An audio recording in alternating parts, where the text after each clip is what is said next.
안녕하세요. 안녕하세요. 안녕하세요. 네. 오늘 저희 류마티스 질환 소개 시간에는 통풍을 다시 한번 말씀드리겠습니다. 통풍은 여러 번 말씀드렸는데 오늘은 조금 특별한 시간입니다. 우리나라에서 통풍 제일 잘 아시는 명의 전문가분을 따로 모셨습니다.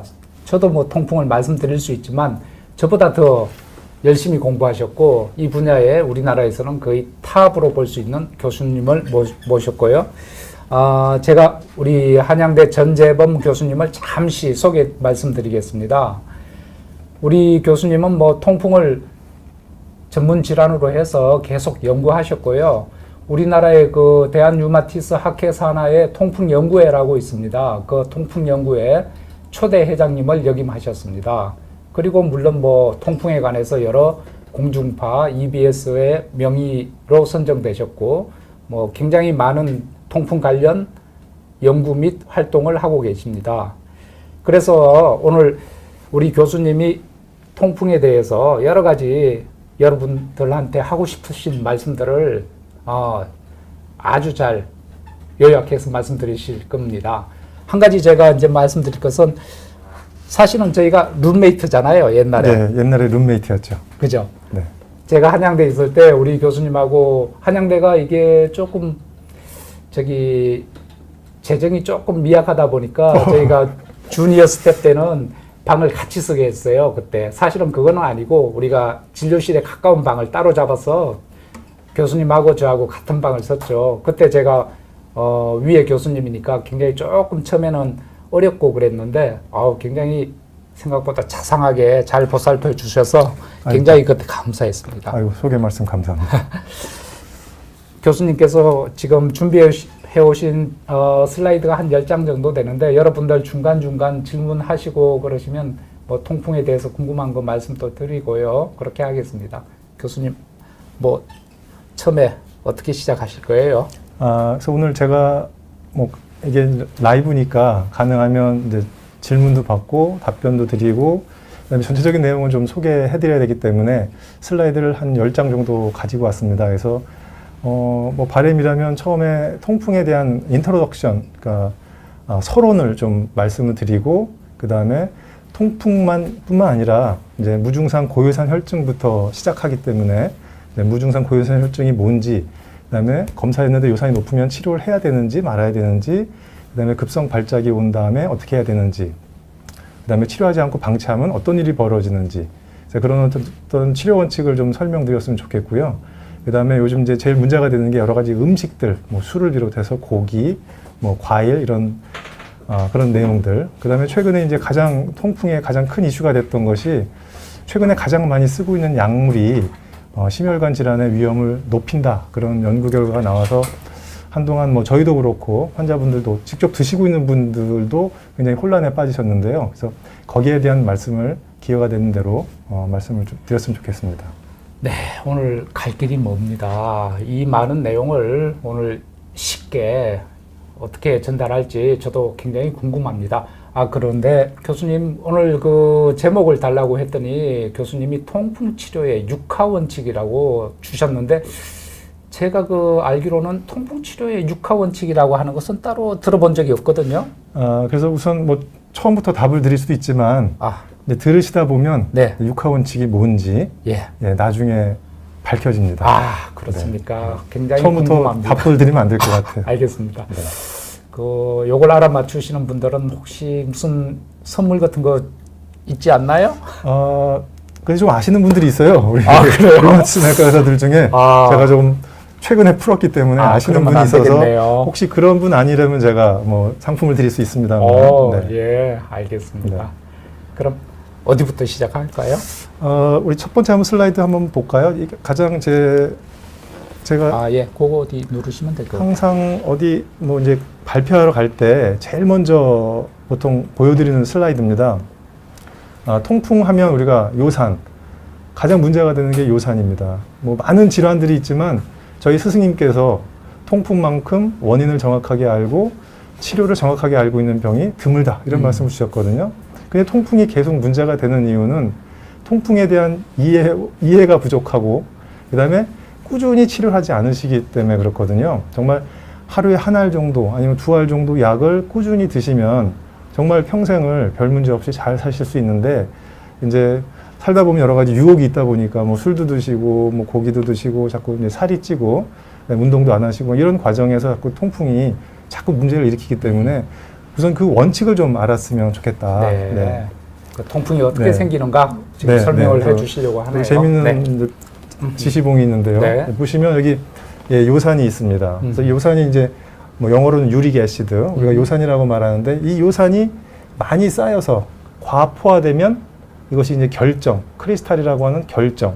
우리 소금물 물에다가 계속 타면은 어느 순간 안 녹고 소금이 남지 않습니까? 그런 식으로 요산이 과포화돼서 결정을 만들고 그것이 관절에 쌓여서 아주 심한 염증을 일으키는 것이 통풍 발작이라고 합니다. 뭐 급성 통풍이라고 하고요. 그래서 이제 그게 통풍인데, 가만 들여다보면 요산이 들어오는 게 있고 나가는 게 있습니다. 그래서 들어오는 거는 화살표 크기를 보시면 알겠지만 세포, 우리 몸속의 세포가 대사되면서 세포가 죽으면서 거기서 나오는 DNA, RNA 이런 핵산 물질이 깨지면서 퓨린이 대사돼서 결국 요산이 되고요. 음식물이 이제 들어와서 또 퓨린이 많이 함유된 음식을 먹다 보면 요산이 됩니다. 그리고 나가는 쪽이 있는데, 대부분 요산은 일부 장으로도 배설이 되지만 많은 부분은 이제 콩팥을 통해서 배설이 되는데, 이 요산이라는 것이 콩팥을 통해서 배설되는 과정이 굉장히 복잡합니다. 그래서 어렵습니다. 그래서 우리 몸 안에 이 요산이라고 하는 이 요산 모두 합친 그 풀이 많다 보면, 이게 점점 많다 보면 과포화돼서 결국은 통풍을 일으키죠. 그래서 나중에 말씀드리겠습니다만, 치료의 원칙은 들어오는 걸 줄여야 되겠죠. 여기를 줄이기 위해서는 들어오는 것을 줄이고 나가는 것을 촉진하면 이게 작아지기 때문에 요산이 우리 몸에서 떨어지면서 통풍 발작이 이제 안 생기게 됩니다. 그래서 이 원칙을 좀 잘 아셔서 기본적으로 우리 몸에서 생기는 게 있다는 것도 아셔야 되고요. 그러니까 근본적으로 통풍, 우리는 인간인 이상, 사람으로 태어난 이상 이 요산으로부터 자유로워질 수가 없습니다. 뭐 중간에 대화 속에 이제 나오겠지만, 요산을 분해하는 효소는 인간은 없어졌습니다. 그렇기 때문에 요산을 쉽게 분해해서 내보낼 수가 없어요. 그래서 사람인 이상은 우리가 요산으로 자유로울 수 없다. 근데 이제 이 부분, 음식물이 옛날에는 잘 못 먹었지만 요즘 들어서는 서구화되면서 잘 먹고 잘 살게 되면서 음식물을 통한 요산이 굉장히 많아졌죠. 그러다 보니까 점점 요산으로부터 우리가 자유로워질 수가 없다는 거죠. 그래서 이 원칙을 조금 이해하시면 우리가 어떻게 이걸 많이 줄여놓으면 통풍 치료하기가 이제 쉬워지는 거죠. 그래서 통풍 치료하는 이 원칙을 조금 이해하시면 훨씬 여러 가지 내용을 이해하시는데 도움이 되실 것 같습니다. 그래요. 그러면 우리 몸에서 그 요산이 조절되는 것이 이 세포가 파괴되어서 그다음에 우리가 콩팥 쪽으로 이렇게, 그래서 이게 더 큰 화살표로 되어 있는 거군요. 네, 이게 네, 중요하군요. 네, 네, 네. 그러니까 우리가 생각할 때는 네. 음식이 대부분 중요하다. 이게 대부분을 차지한다. 이렇게 생각하고 있었는데. 그렇지 않죠. 이게 대부분이 중요하고요. 그다음에 여기에 관여하는 여러 가지 유전적인 문제들이 있기 때문에 이게 가장 중요하고요. 그다음에 음식물인데, 음식물 부분이 적었는데 최근에는 이 부분이 자꾸 늘어나고 있죠. 너무 잘 먹게 되니까, 서구화되고 네. 잘 먹게 되니까 이 부분이 자꾸 늘어나다 보니까 요산이 점점 올라가서 자꾸 전 세계적으로 요산에 대한 유병률이 점점 이제 늘어나고 있죠. 제 환자 중에 그 요산, 우리 통풍 걸렸다고 오셨는데, 그러면 평소에 건강검진 받으셨는데 요산이 얼마나 왔죠? 그러니까 건강검진표를 갖고 오셨어요. 그래서 제가 요산이 7이 나왔대요. 별로 높지 않았는데 저는 통풍이에요. 그러시더라고요. 네. 그래서 한번 갖고 와 보세요 했더니, 갖고 와서 가리키는 게 요산이라고 딱 가리키는 것이 소변 검사에 그 pH라고 하는 거 있죠. 그걸 가리키는 거야. 거기 네. 산도라고 뭐 돼 네, 있었는지. 그래서 저도 그런 적이 한 2번 있었는데, 건강검진하면 거기에 대개 요산이 들어있는 경우도 있고 뉴산이 들어있는 경우도 있습니다. 저희가 이제 유린 pH, 소변의 산도를 재는 것이 이제 요산인데, 뉴산, 그거는 이거하고 좀 다른 거죠. 이거는 유릭 애시드라는 요산이고요. 그 다음에 뉴산은 소변의 pH, 산도를 재는 유린 pH입니다. 근데 수치가 또 비슷합니다. 그래서 좀 헷갈리는 경우가 있는데 이거는 그게 아니라 우리 혈액 내에서 측정한 요산의 농도가 되겠습니다. 그렇습니다. 우리 비욘디 시청자분들은 우리 요산이라고 하면 혈액 검사 내에서 요산 검사가 있습니다. 그걸 찾으셔야 됩니다. 소변 검사의 요산이 아닙니다. 네.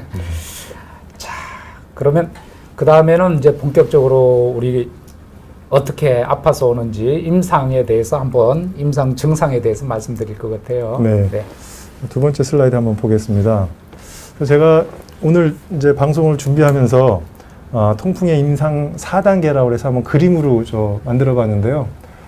첫 번째 이제 무증상 고요산 혈증입니다. 그래서 우리가 7 이상을 고요산 혈증이라고 합니다. 7 이상이면 요산이 높다고 합니다. 대개 남자는, 여자는 6이라고 하는 경우도 있고, 일본 같은 경우는 무조건 남녀노소를 가리지 않고 7 이상을 요산이 높다고 합니다. 그래서 여기 이제 8.0이라고 써놨는데요. 무증상 고요산 혈증입니다. 이거 사실 제 발입니다. 어떻게 할 수가 없어서 이제 제 발을 찍어서 죄송합니다. 제 발을 보여드려서 요산 8.0이라고 이제 표시를 했는데요. 아무 증상이 없지만 요산이 7 이상으로 높기 때문에 이제 무증상 고요산 혈증, 통풍 발작이 없는 상태를 무증상 고요산 혈증이라고 했는데요. 어느 순간 이 수치가 높으면 높을수록 이제 어느 날 갑자기 급성 통풍성 관절염, 소위 말하는 통풍 발작이 옵니다. 이렇게 보시는 것처럼 엄지발가락 뿌리 부분이 빨갛게 부어 있죠. 그래서 환자를 여기를 누르면 상당한 압통을 이제 호소하게 됩니다. 엄청 아프죠. 그래서 걷기도 힘들 정도로 아픕니다. 그래서 이제 급성 통풍성 관절염인데 이것이 어느 날 갑자기 이렇게 금방 오는 게 아닙니다. 그래서 요산이 높은 상태로 적어도 한 10년, 20년 지난 상태에서 누구는 오고 누구는 안 옵니다. 다 오는 게 아니라 이 중에서 약 5% 정도만 소수에서만 통풍이 발생한다고 합니다. 그래서 어느 순간 갑자기 집에 퇴근했는데 엄지발가락이 이제 굉장히 아파지는 일이 벌어지죠. 근데 이것이 계속 그러지 않습니다. 치료하지 않아도 한 보름 지나면 한 2주 이내에 대개는 이제 사라집니다. 치료하지 않아도. 그러면 이제 대개 남자분들이 많다 보니까 내가 뭐 다쳤나? 이제 그런 생각을 하시고 넘어가게 되죠. 그런데 그래서 없어졌다가 그래서 이제 간기 통풍, 사이간자 간기 통풍이라고 하는데 이 상태에서 치료하지 않고 방치할 경우에는 오늘 다시 또 몇 달 뒤에 또 발생하죠. 그래서 이 단계가 왔다 갔다 하다가 계속 치료하지 않고 식이 조절하지 않으시면 나중에 이렇게 혹이 생기는 만성 결절성 통풍으로 되면서 이제 문제가 이제 콩팥도 나빠지는 그런 일들이 이제 벌어지게 됩니다. 그래서 이 단계에서부터 우리가 주의를 이제 하셔야 되겠죠. 교수님, 우리 질문을 한번 받고 갈까요? 네. 유튜브에서 유막둥님이 질문하셨어요. 통풍은 여자보다 남자가 더 많이 걸린다. 그런데 남자들이 왜 더 많이 걸리느냐? 좀 억울하다. 이건 것 같은데. 또 요즘 비타민 D 주사가 굉장히 유행하고 있는데 통풍 환자 이런 거 맞아도 될지. 네. 우선 남자가 더 많이 걸리는 이유부터 설명을 드리면 남자는 평생에 걸쳐서 여성보다 요산이 1 내지 1.5, 많게는 2까지 남자가 높습니다.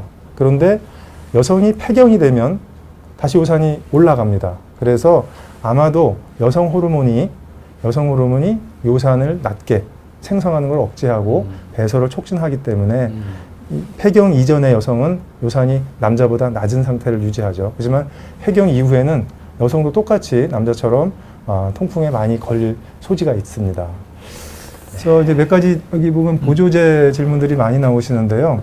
사실은 어느 하나가 다 요산에 어떤 영향을 미치는지 알기는 상당히 어렵습니다. 그래서 뭐 이제 칼슘이나 비타민 D 이런 것들은 사실은 큰 영향은 없는 것으로 되어 있습니다. 그래서 그러니까 비타민 D 주사를 맞으시는 이유는 정확하게 제가 잘 알 수는 없습니다만 뭐 필요하다면 맞으실 수는 있겠지만 뭐 통풍에서 일부러 통풍 치료를 위해서 비타민 D 주사를 맞으실 필요는 없겠죠? 네. 네. 또 질문이 카카오에서 챌린지 1000님이 하셨는데 유리엑스 클린즈라고 하는 보조제 그런 게 있다고 하네요. 뭐 이런 거 들어보셨나요? 제가 처음 듣는데요. 글쎄, 저도 처음 듣는데 네. 아마 이름이 그렇게 붙인 것 같고 아마 요산을 조금 낮추는 효과가 있을지도 모르겠는데 네. 어떤 식품인지 궁금하네요. 예, 정확한 우리가 성분을 모르니까 말씀드리기가 조금 아마 이름을 봐서는 요산을 배설해주는 효과가 있는 그런 식품인 것 같습니다. 네. 일단은 조금 더 진행하고 다음에 네. 또 질문을 답해 드리겠습니다. 네. 우리 비욘디 여러분께서 예, 벌써 올라왔네요. 네. 네. 네, 지금 우리 PD님이 이거 성분을 올렸는데 양송이 버섯, 울금, 유카, 아티초크, 타르체리, 밀크 사슬, 마늘 이런 성분들로 구성된 그런 건강 보조 식품입니다. 그래서 오늘 아마 뒤에 음식대 나올 줄 알았는데 너무 일찍 나왔는데요. 제가 눈에 띄는 거는 저기 보면 체리 파우더가 들어 있습니다. 그래서 여러 방송을 통해서 이미 체리는 예. 잘 알고 계시잖아요. 통풍에서 체리를 먹으면 요산이 낮아지고 통풍 발작을 억제한다. 네. 근데 이 내용을 저희가 방송에 나가는 것 때문에 한번 체리에 대해서 한번 쭉 찾아봤는데요. 네.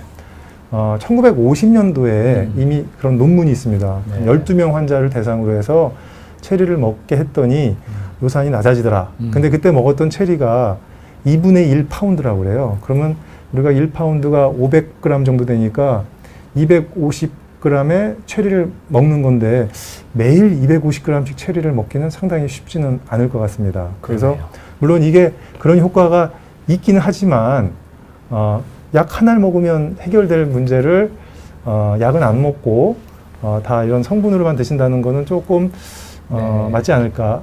잘못 이렇게 치료하면 안 될 것 같은 생각이 듭니다.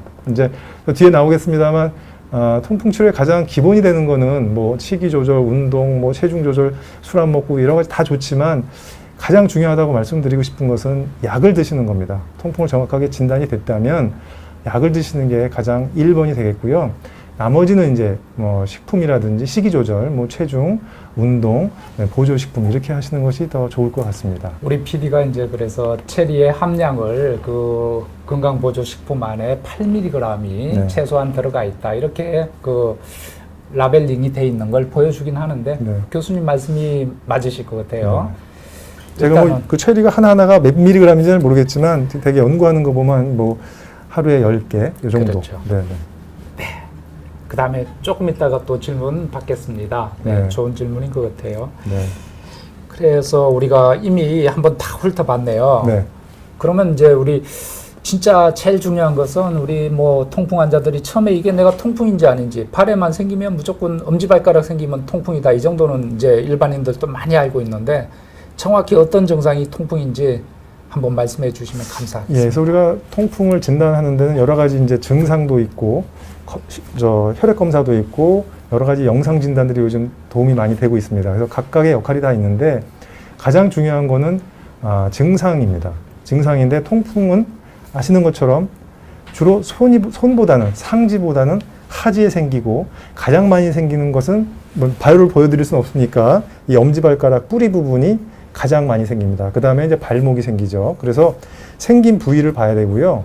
그다음에 아까 잠깐 사진에서 보여드렸습니다만 이제 발적이라는 표현을 쓰는데 벌겋습니다. 다른 관절염도 좀 벌겋긴 하지만 보시는 것처럼 관절 주변이 상당히 붉게 변하죠. 그래서 이런 발적이 있는지 그 다음에 류마티스 관절염이나 다른 관절염은 대칭적으로 생기는데 이건 주로 그리고 여러 군데 생기는데 이거는 주로 처음에 생길 때 한 군데 내지 두 군데 보통은 한 군데 생기고 주로 엄지발가락이 생기면서 발작이 있고 조금 뜨끔뜨끔 아픈 정도 쑤시는 정도가 아니라 이거는 교과서에는 뼈가 부러진 정도 그 다음에 여자가 아기를 출산한 정도의 그런 심한 통증이라고 합니다. 물론 전부는 그렇지 않겠죠.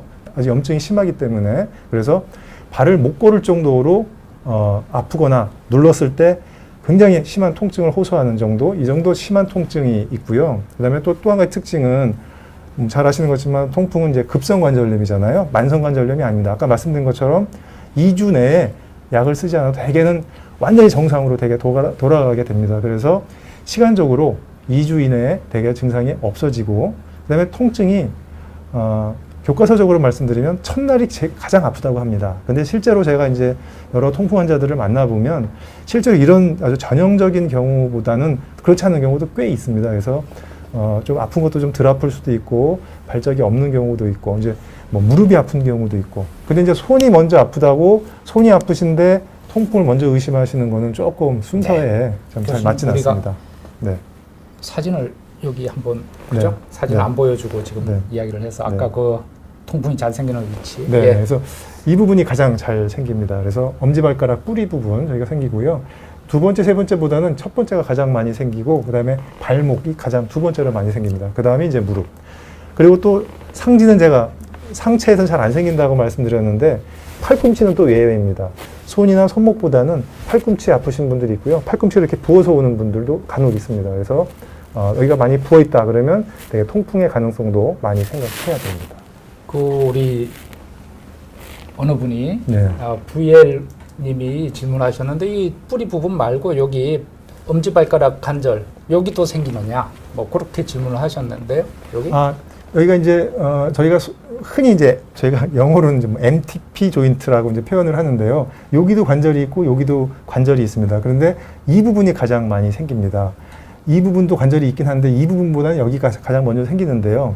또 이제 얘기가 나왔으니까 그럼 왜 여기가 잘 생기는가 하는 것도 하나의 중요한 이제 여러 가지 논쟁거리인데요. 옛날에는 우리 이제 뭐 물에 소금을 탈 때 물을 차갑게 하면 소금이 잘 덜 녹잖아요. 따뜻해지면 네, 많이 그렇죠. 녹고.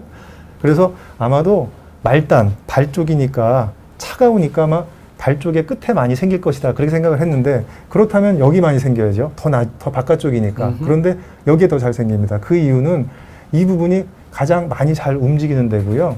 사람이 옛날에는 네 발로 다니다가 이제 걷게 되면서 이 부분이 퇴행성 관절이 가장 많이 생깁니다. 그리고 다치기도 많이 다칩니다. 그래서 아마 그런 것들 때문에 이 부분보다는 이 부분에 가장 많이 생길 것이다. 그래서 또 얘기 나온 김에 말씀드리면 그냥 아프신데 이렇게 막 붓지 않고 아프신 분들이 있으면서 이 발바닥 쪽으로 아프신 분들이 간혹 있습니다. 발바닥 쪽으로. 근데 엑스레이를 이제 보면 오늘 엑스레이는 없습니다만 이 발 밑에 쪽에 그 인대를 잡아주고 있는 조그만 뼈 두 개가 있습니다. 그걸 이제 우리 종자골이라고 표현하는데요. 이제 그 세사모이드. 네네. 그래서 그 무슨 씨앗 참깨라는 참깨. 뜻이요. 예. 참깨 같이 조그맣다 그래서 그런 뼈가 있는데 혹시 다치셨거나 너무 많이 걸으셨거나 그럴 경우에는 요 밑에 그 종자골이 문제가 생겨서 통풍하고 비슷한 증상을 유발하기도 합니다. 그래서 그거는 상당히 이제 구분을 해주셔야 되죠. 네. 우리가 앞에 그 무증상 고요산 혈증도 이야기했던가요, 교수님? 안 하고 넘어간 안 것 하고 같습니다. 넘어갔나요? 네. 아유 죄송합니다. 제가 앞질러서. 네, 아닙니다. 예, 간단히 요거 한번 말씀해 주시죠. 왜냐하면 이런 환자 많습니다. 건강 검진했더니 요산이 높아요. 저 통풍인가요? 이렇게 오신 분들 굉장히 많거든요. 네. 그래서 보시면 말씀 그대로 증상이 아무것도 없는데 요산이 높은 상태입니다. 아까 잠깐 말씀드렸습니다만 기준이 있어야 되니까 우리가 고요산 혈증 그러면 남자는 7.0mg/dL, 여자는 대개 6.0mg/dL. 그렇지 않은 연구들도 있습니다. 대개 이제 남자, 여자 구분해서 하는데요. 요산 수치 높지만 증상이 없는 경우입니다. 그래서 이럴 때는 어떻게 할 것인가, 치료를 해야 되는가, 이것도 상당히 최근에 이제 이슈가 됩니다. 왜냐하면 여기 보면 요산이 심혈관 질환에 대한 아주 위험 인자입니다.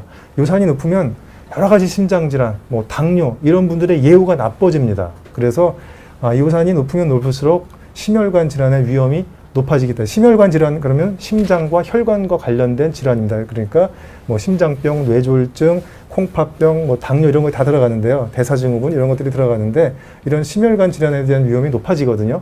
근데 이걸 높은데 그러면 이거 높다는 거 알고 있는데 방치할 것인가?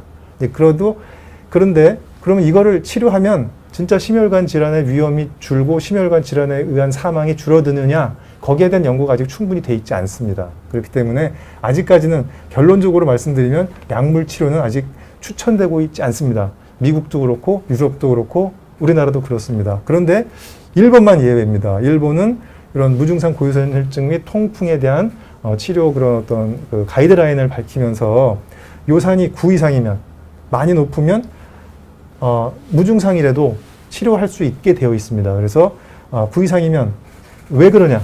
9 이상이면 통풍이 아까 높으면 높을수록 통풍이 발생할 확률이 높다고 말씀드렸잖아요. 그래서 9 이상이면 통풍이 발생할 확률이 굉장히 높아집니다. 그래서 일본은 아주 선제적으로 치료를 하는 것으로 하고 있습니다. 하지만 우리나라는 아직까지 그리고 이제 약물 치료들이 부작용이 있을 수 있기 때문에 아무 증상도 없는데 치료하는 것이 문제가 있을 수 있고 아직 결론이 안 났기 때문에 그렇다고 방치할 수는 없죠. 그 원인을 동반된 원인이 뭐 비만이 있거나 고혈압이 있거나 뭐 고지혈증, 음주를 많이 한다든지 콩팥이 나쁘다든지 어떤 경우는 이제 암이 있는 경우도 있습니다. 심지어는. 그래서 그런 원인을 찾아서 그 원인을 교정해주는 노력을 하는 것이 무증상 고유산 혈증에 대한 치료 원칙이 되겠습니다. 그래서 이제 뭐 요산이 높다고 다 통풍 치료하는 거는 아닌 것 같아요. 그죠? 네, 네. 근데 이제 뭐 아주 많이 높으신 분들 중에 예를 들어서 10이 넘는다든지 아직 증상이 없는데 그런 분들은 굉장히 불안해서 미리 약을 좀 먹으면 안 되겠냐고 찾아오시는 분들도 네. 있긴 있더라고요. 그래서 여기는 좀 이제 뭐 의학 채널이긴 하지만 뭐 너무 전문적인 내용이라 뺐습니다만 너무 높을 경우에는 치료할 수도 있고요. 그렇죠. 그다음에 네. 콩팥을 통해 요산 배설이 너무 많을 때도 치료할 수 있고, 그다음에 항암 치료를 앞둔 예. 분들, 왜냐하면 항암 치료를 하면 세포가 많이 깨지면서 아까 보여드린 것처럼 세포가 깨지면서 요산이 많이 올라가기 때문에 그런 분들은 미리 저희가 예외적으로 치료를 할 수가 있습니다. 지금 질문이 뭐 엄청 네. 많이 올라옵니다. 네. 지금 통풍이라서 참 시간이 벌써 25분이나 지났는데 다행히 다음 지금 저기 비욘디 프로그램이 네. 지금 결방이 되었기 때문에 뭐 조금 우리가 시간이 있어서 가능하면 천천히 여러분 질문을 다 받을 겁니다. 하지만 우리 뒤에 나올 내용이 아직 다 안 나와서 그죠? 질문이 앞서서 나온 것들도 좀 한번 있습니다. 간단하게 빨리빨리 한번 해볼까요? 그럴까요? 네네네. 빨리빨리 짧게 네네. 한번 말씀해 유튜브 주십시오. 상크미님, 네. 단백질 섭취가 많으면 안 되는데 그런가요? 약을 먹고 있어도 제한하나요? 사실 약을 드시고 계시면 그리고 조금만 조절하시면 대부분은 조절이 잘 됩니다. 현재 약이 좋기 때문에. 그렇지만 동물성 단백질을 많이 먹으면 그만큼 요산이 올라가기 때문에 그건 좀 자제해 주시면 좋겠다는 거고요. 네. 그다음 두 번째는 이제 고혈압약이 있어서 여러 가지 약을 드시고 있는데 그 중에 이뇨제가 들어있고 아스피린이 있으신데요. 네. 아스피린은 되게 저용량을 쓰기 때문에 우리나라에서 연구가 된 바가 있습니다. 수년 전에. 근데 아스피린이 크게 영향은 없는 것으로 되어 있는데요. 이뇨제는 요산을 좀 억제할 수 있기 때문에 가셔서 가능하면 이뇨제는 좀 빼주시면 좋겠다. 요즘 무슨 플러스 하는 고혈압 약들이 있는데 그 플러스가 있죠. 네. 많은 경우가 이제 이뇨제인데요. 이뇨제를 드실 때는 요산 배출이 방해되니까 가능하면 이뇨제를 좀 빼셨으면 좋겠다. 그다음에 무지개 향기님이 네, 무서운 질문이 네. 나왔는데요. 통풍으로 죽을 수도 있나요? 네. 예. 그 생존율이 어떻게 됩니까? 교수님? 생존율까지는 잘. 네. 근데 죄송합니다. 예, 왜냐하면 이제 문제는 아까 말씀드린 것처럼 통풍으로 직접 돌아가시는 건 절대 아니죠. 근데 그런 심혈관 질환이 높아지면서 심혈관 질환으로 되게 사망하실 수 있는데 통풍을 너무 간과하면 심혈관 질환에 대한 위험 인자이기 때문에 위험할 수 있기 때문에 뭐 당장 급하게 돌아가시는 건 아니더라도 조절을 하셔야 되겠다. 이렇게. 네. 그다음에 통풍약을 먹다 안 먹으니까 주기가 짧아지고 심하게 아프시다 이렇게 돼 있습니다. 네. 그래서 보시는 것처럼 통풍약을 드시면 별 문제 없는데 드시다가 안 드실 경우에는 금세 올라갑니다. 우리가 통풍약 매일 드시잖아요. 그만큼 하루라도 안 먹으면 요산이 금방 올라간다는 거거든요. 그렇기 때문에 아직까지는 뭐 일주일에 한 번 먹는 약이 나오면 몰라도 아직까지는 매일 약을 잘 드셔야 요산을 6 이하로, 오늘 힌트가 하나 나왔습니다. 요산을 6 이하로 조절하는 것이 치료 원칙이다. 이렇게 말씀드릴 수 있고요. 평발하는 직접 관련은 없겠고요. 요산 수치가 6 이상이면 통풍은 아니고 고요산 혈증인가? 증상이 없다면 고요산 혈증이 아니죠. 6 이상, 7 이상이면 남자분 경우는 7 이상, 여성은 6 이상이면 고요산 혈증이죠. 증상이 없다면. 그다음에 알로피놀이 한국인한테 치명적인 부작용이 많다고 하는데 사전에 무슨 유전자 검사를 해야 되나요? 아주 되게 전문적인 질문을 SK5님께서 전문적인 질문을 하셨는데요. 수준이 높습니다. 저희가 그래서 조심하셔야 됩니다. 그래서 여기 안 나와 있습니다만 저희가 우리나라하고 중국, 그다음에 타이족 이렇게 세 종족은 주로 동남아시아, 일본은 아닙니다. 한국, 중국, 타이 이쪽은 그 HLA-B5801이라고 하는 유전인자를 많이 갖고 있습니다. 딴 나라는 뭐 1%, 2%, 3%인데 우리나라는 많게는 10%예요. 10명 중 1명이 갖고 있어요. 근데 그게 있을 경우, 그 다음에 콩팥 기능이 떨어져 있을 경우, 그 다음에 처음에 알로피놀을 한 번에 많이 먹었을 경우에 그런 치명적인 우리가 이제 과민 반응이라고 하는데요. 그건 정말 전신에 화상 입었다고 생각하시면 됩니다. 그래서 거의 사망할 수 있는데요. 그런 일이 벌어질 수 있어서 HLA-B5801이라는 검사를 해볼 수 있는데 아직 그거는 이제 보험으로 해결이 안 되죠. 네. 의료보험은 안 네, 되고 환자분이 부담하셔야 되는데 네. 가격이 아마 한 7, 8만 원 정도 많이 내렸죠. 합니다. 처음에 한 30만 원까지 예. 했다가 많이 내렸는데 근데 알로프리노라는 약이 굉장히 싼 약인데 저희가 싼 약 드리면서 이렇게 비싼 검사를 하자고 먼저 말씀드리긴 상당히 좀 되게 이제 부담이 있어서 아직까지 잘 못하고 있고요. 그래서 그 원칙을 지켜서 이제 적은 용량부터 시켜서 올라가면 대개는 그런 부작용은 워낙 드물기 때문에 이제 만날 확률은 이제 많지 않겠다 이렇게 설명드릴 수 있습니다. 김동원님은 네. 통풍이 99% 유전인가요? 이렇게 질문하시네요. 예, 좋은 질문이신데요.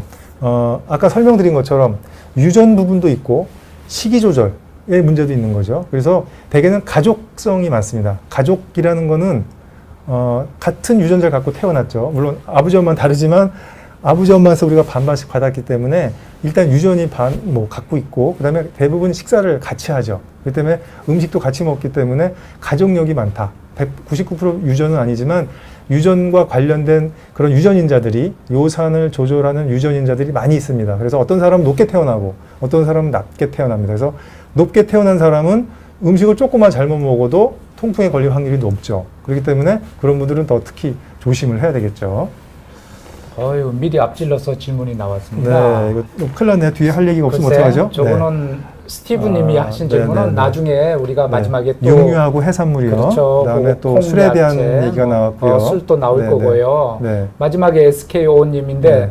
남동생이 통풍약을 안 먹고 자꾸 고집을 피우고 그래서 자꾸 재발하고요. 그런데 네. 이건 네. 이거 어떻게 하죠? SKO 남동생님, 네. 네, 저 고집 피우지 마시고 이거 지금 해철이 네, 들었습니다. 예, 통풍약 꾸준히 드시면 저 평생 건강하게 사실 수 있으니까 고집 피우지 마시고 통풍약 꾸준히 잘 드십시오. 아주 네, 무서운 의사 선생님 앞으로 데리고 가야 될 것 같아요. 요즘은 야단치기 어렵습니다. 그렇습니까? 네, 네, 네. 옛날하고 다른 것 같아요. 네, 네. 저희가 진도를 조금 네. 더 나가고 다시 말씀드리는데 아까 거기 한번 교수님 사진 좀 볼까요? 요건가요? 예. 네, 네. 제가 이제 개업해서 있다 보니까 이제 대학에 있을 때는 개업한 분들이 일단은 어느 정도 이렇게 구분을 해서 보내주니까 참 편했는데 이렇게 개업하니까 반나절 만에 1시간 만에 오시는 분도 있어요. 저 1시간 전부터 여기가 아파요. 근데 여기 1시간 만이니까 아프긴 아픈데 표시가 별로 안 나요. 네. 야, 이거 통풍인지 아닌지 참 애매하더라고요. 그래서 이렇게 아파서 또는 그렇게 오시는 분들이 그럼 이게 다 통풍인지 또 다른 어떤 걸 생각해야 될지 네. 우리 비욘디 시청자들이 궁금해할 것 같아요. 그런 거 미리 좀 얘기해 주시죠. 이렇게 어려운 질문. 저희 짜고 하는 거 아닙니다. 예, 이거 갑자기 진짜. 어려운 질문을 주셨네요. 예. 저는 말씀대로 3차 병원에 있다 보니까 네네. 1시간 만에 오는 분은 그죠. 거의 저 응급실 통해서 오시더라도 처음 개업해서 굉장히 예, 당황스러웠습니다. 예, 예. 1시간 만에. 인턴 선생님 보시고 또 예. 전공 선생님 보시고 펠로 선생님 보시고 그다음에 보니까 적어도 몇 시간은 지나서 오시는데요. 예. 이거 당황스러운데요. 그죠. 네. 그런 환자들 가끔 네, 있습니다. 네, 네, 몇 네. 시간밖에 네, 안 됐다고. 네, 네. 이제 그분이 어쨌든 1시간이 그렇죠. 문제가 아니고 여기서 네, 아파서 그렇죠. 오시는 분들. 그러니까 그분이 뚱뚱한지 아닌지부터 이제 그렇죠. 뚱뚱한 말 죄송합니다. 비만이 있으신지 술을 많이 드시는지 요산 수치가 높은지가 일단 되게 중요할 것 같고요. 그다음에 다치셨는지 아까 말씀드린 대로 감별해야 될 게 이제 그 밑에 그 종자골 종자골에 문제가 생길 수 있을 수 있고요. 아까 말씀드린 대로 이 관절이 퇴행성 관절이 잘 생기는 관절입니다. 그리고 무지외반증이 잘 오시잖아요. 네. 그러니까 무지외반증이 있다 보면 무지외반증은 이렇게 다리가 엄지발가락이 앞쪽으로 이렇게 들어가는 무지외반증이라고 하는 게 있는데요. 여자분들이 많죠. 그런데 그분들이 이제 뾰족 구두를 신거나 좁은 신발을 신으면 여기가 비슷하게 좀 벌거지면서 비슷하게 아프신 분들이 있어요. 그래서 그걸 이제 분이온이라는 말을 표현을 쓰기도 하는데요. 그래서 감별해야 될 거는 그런 것들이 있습니다. 종자골에 대한 거, 퇴행성, 그다음 무지외반증에 의한 신발에 의한 자극 이런 것들도 많이 생각해야 될 것 같습니다. 그렇죠. 거기가 아프다고 다 통풍은 아니고 또 이렇게 부었다고 해서 우리가 봉화지겸이라고 하는 거 있지 않습니까? 네네. 연부조직염이라고 균이 네. 들어가서 생긴 관절염. 그게 굉장히 구분이 쉽지는 않은 것 같아요. 우리 일반인들은 의사가 당연히 통풍하고 그런 거 구분해 줄 걸로 생각하는데 네. 그래서 정형외과나 류마티스 내과 가서 이게 세균이 들어갔으니까 항생제도 네네. 쓰고 그런 분도 가끔 네, 저희가 좋은 봅니다. 말씀하신 그죠? 것 같아요. 봉화지겸도 예. 우리가 균이 들어가서 생기는 염증도 구분할 수 없죠. 처음에는 진짜 네. 어렵죠. 네. 그래서 처음부터 막 통풍해서 통풍약을 쓰는 것보다는 이때는 급성 통풍, 발작 때는 치료 목표가 요산을 낮추는 게 목표가 아니거든요. 네. 지금 요산 낮춘다고 이게 낫는 게 아니기 때문에 이때는 염증을 가라앉혀서 안 아프게 해드리는 거니까 좀 애매한 경우에는 뭐 콩팥에 문제가 없다고 그런다면 소염진 통제를 쓰면서 경과를 보시는 것도 도움이 될 것 같습니다. 네. 네. 어휴, 오늘 굉장히 너무 깊이 있게 들어간 것 같습니다. 네. 그 다음에 이제 급성 통풍이 지나고는 어떻게 네, 됩니까? 여기 잠깐 또 어려운 예. 말이 잠깐 나왔는데요. 포다그라라는 말을 저희가 쓰는데 예. 이걸 이제 포다그라라는 말을 씁니다. 그래서 이렇게 뻘겋게 붓고 몹시 아픈 거를 포다그라인데 이게 이제 앞에가 발이라는 뜻이고 뒤가 이제 많이 아프다는 뜻이거든요. 그래서 저희가 이게 있는지 없는지를 상당히 이제 중요시 여깁니다. 이게 있다 그러면 우리가 통풍을 먼저 이제 생각을 하는 거죠. 그래서 그 다음에는 이제 간기 통풍. 네, 급성 발작하고 급성 발작 사이에 있는 안 아픈 시기입니다. 통풍은 통풍인데 안 아픈 시기. 그러니까 이때는 이제 없어졌으니까 대부분 이제 낫나 보다 그러고 또 처음에 아팠으니까 며칠 이제 좀 술도 안 드시고 통풍인가 보다 술도 안 드시고 뭐 자제를 하셨다가 좀 지나면 괜찮거든요. 이게 금방 오지 않습니다. 처음엔 한 뭐 6개월, 그래서 1년에 한 2번 이렇게 오다가 치료하지 않고 지내면 1년에 3번, 4번, 그리고 2주 만에 없어지지 않고 오래 가요. 그리고 이제 동시에 여러 군데가 생겨요. 그래서 이렇게 점점 아파지시니까 아유, 안 되겠다. 이제 치료하자. 그러고 병원에 오시는데요. 그래서 이때라도 병원에 오셔서 뭐 이 당시는 이제 저희가 알 수는 없지만 근데 많은 분들 중에 좀 현명한 분들은 이렇게 부어있을 때 휴대폰은 얼마나 좋아요. 옛날에 휴대폰 없으면 지금 휴대폰 있으니까 이걸 찍어 놓으세요. 그렇죠. 여러 군데 찍어서 나 이 지난번에 이렇게 아팠었다 이렇게 보여주시면 저희가 너무 편리합니다. 아니, 너무 고마워요. 그냥 오셔서 아무것도 없는데 부었어요. 그러시면 제가 그 부었는지 진짜 부었는지 뻘겋게 됐는지 그걸 사실은 저희가 본 게 아니잖아요. 네, 그러니까 맞습니다. 참 증명하기 어려운데 요령 있으신 분들은 좀 휴대폰으로 찍어서 오시면 변화가 있을 때 어느 병도 마찬가지인 것 같아요. 증상에 피부에 뭐 이상이 있다더라도 변화가 있으시면 사진을 찍어서 오시면 참 저희가 도움이 됩니다. 그래서 대개 여기 보면 60% 이상에서 1년 내에 다시 재발한다고 그랬는데요. 그래서 이건 뭐 점점 요산이 높으면 높을수록 재발 확률이 높아집니다. 네. 그 휴대폰이 굉장히 중요한 말씀인 것 같아요. 저도 그런데 환자분들은 그 오셔서 말씀하시면 저희가 다 알 것 같죠. 여기 엄지발가락이 저 굉장히 아팠어요. 이렇게 말씀하시는데 그런 굉장히라는 게 굉장히 애매한 용어입니다. 그래서 휴대폰으로 딱 찍어서 보여주시면 아 이거는 통풍 같다 아니다. 어느 정도는 저희가 굉장히 진단하는 데 도움이 되는 것 같습니다. 네. 그래서 감기 통풍이라고 해서 통풍이 이제는 뭐 왔다 갔다 하는군요. 네. 그다음부터는. 네. 그 다음에는 뭐 그냥 이렇게 평생 이제 뭐 왔다 갔다 하고 괜찮습니까? 아니면 어떻게 해야 되나요? 이제 좀 무서운 사진을 보여드려야 될 텐데요. 네. 이제 통풍 결절. 네. 저희가 흔히 뭐 영어로는 토푸스, 단수명 토푸스, 복수명 토파이 이렇게 네. 해서 뭐 통풍 결절이라는 말을 쓰는데요. 통풍 결정과 결절은 구분돼야 됩니다. 결정은 현미경으로 볼 수 있는 그런 결정이고요. 그것이 모이고 쌓여서 생기는 혹이 결절입니다. 그래서 이건 만성 결절성 통풍이라고 합니다. 그래서 보시는 것처럼 이런 혹이 생기고 아까 여기 말씀드렸죠. 여기 팔꿈치가 부어서 오는 분들도 있고 발에 이렇게 생기게 되죠. 그래서 계속 치료하지 않으시면 관절도 파괴되고요. 그 다음에 이제 콩팥 기능이 감소돼서 나중에 이제 콩팥에도 문제가 생기시기 때문에 이렇게 되기 전에 잘 관리하셔야 되는데요.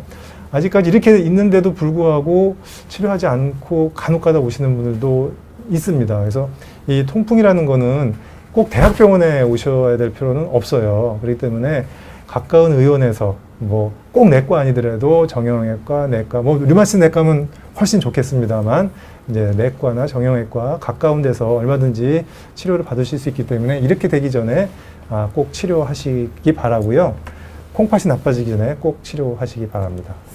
저희가 보면 교수님 이 만성 통풍일 때 어떤 분들은 이렇게 지금 발목 바깥이 딱딱하게 저렇게 돼 있는데 피부가 헐어요, 그죠? 네. 헐고 거기 진물이 나오는데 이 진물이 막 그 우리 옛날에 그 수업 들을 때 백묵 네.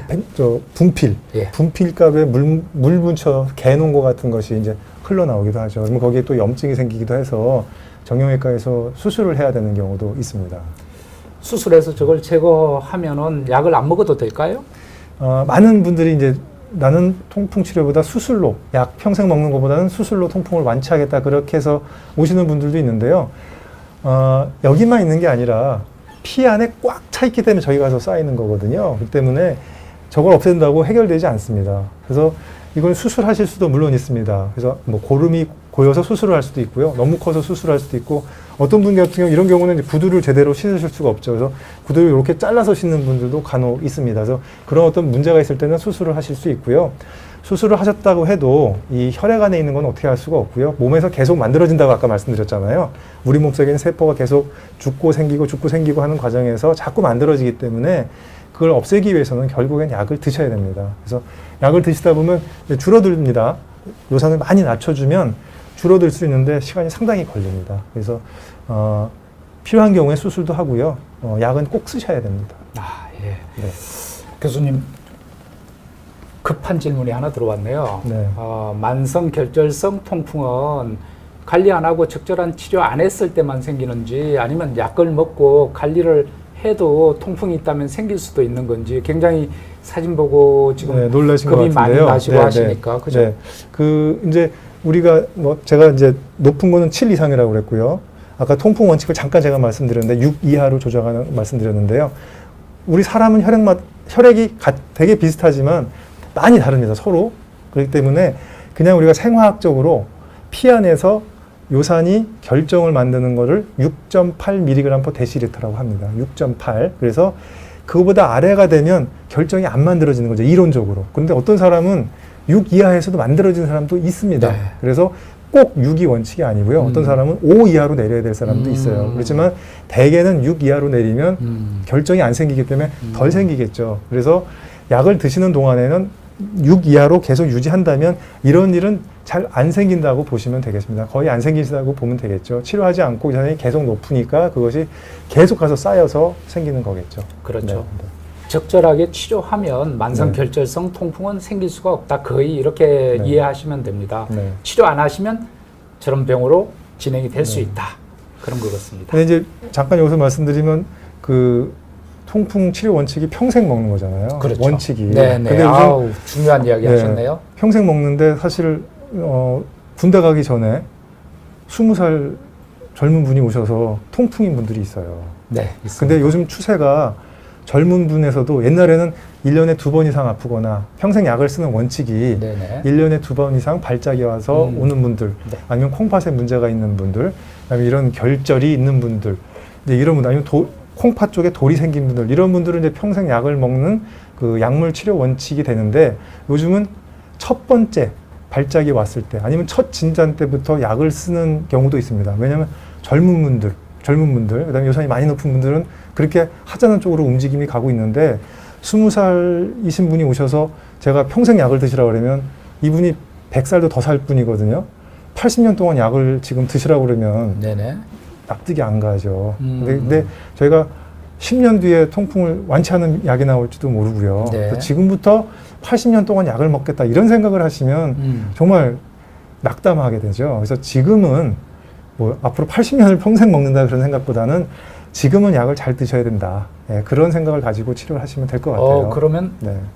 젊을 때 네. 통풍이 오신 분들은 약을 늦출 게 아니고 빨리 쓰긴 해야 되는군요. 네네. 근데 요즘 젊은 분들이 이제 체격도 좋아지시고 식생활도 좋아지시고 뭐 술 드실 기회도 많고 이러다 보니까 요산이 높아서 정말 약 안 쓰고 좀 식이 조절 해보자고 하고 싶은데 영 전자 통풍이에요. 2번, 3번 벌써 발작이 오셨기 네. 때문에 어떻게 해결하지 못하고 젊은 분이지만 약을 드리는 경우도 있습니다. 네, 알겠습니다. 질문이 엄청 또 쌓이는군요. 여기 답이 들어왔네요. 뭐 무시하죠. 뭐 조금 기다리세요. 지금 조금만 기다려 주십시오. 육하 원칙의 답을 지금 말하면 안 네. 됩니다. 네.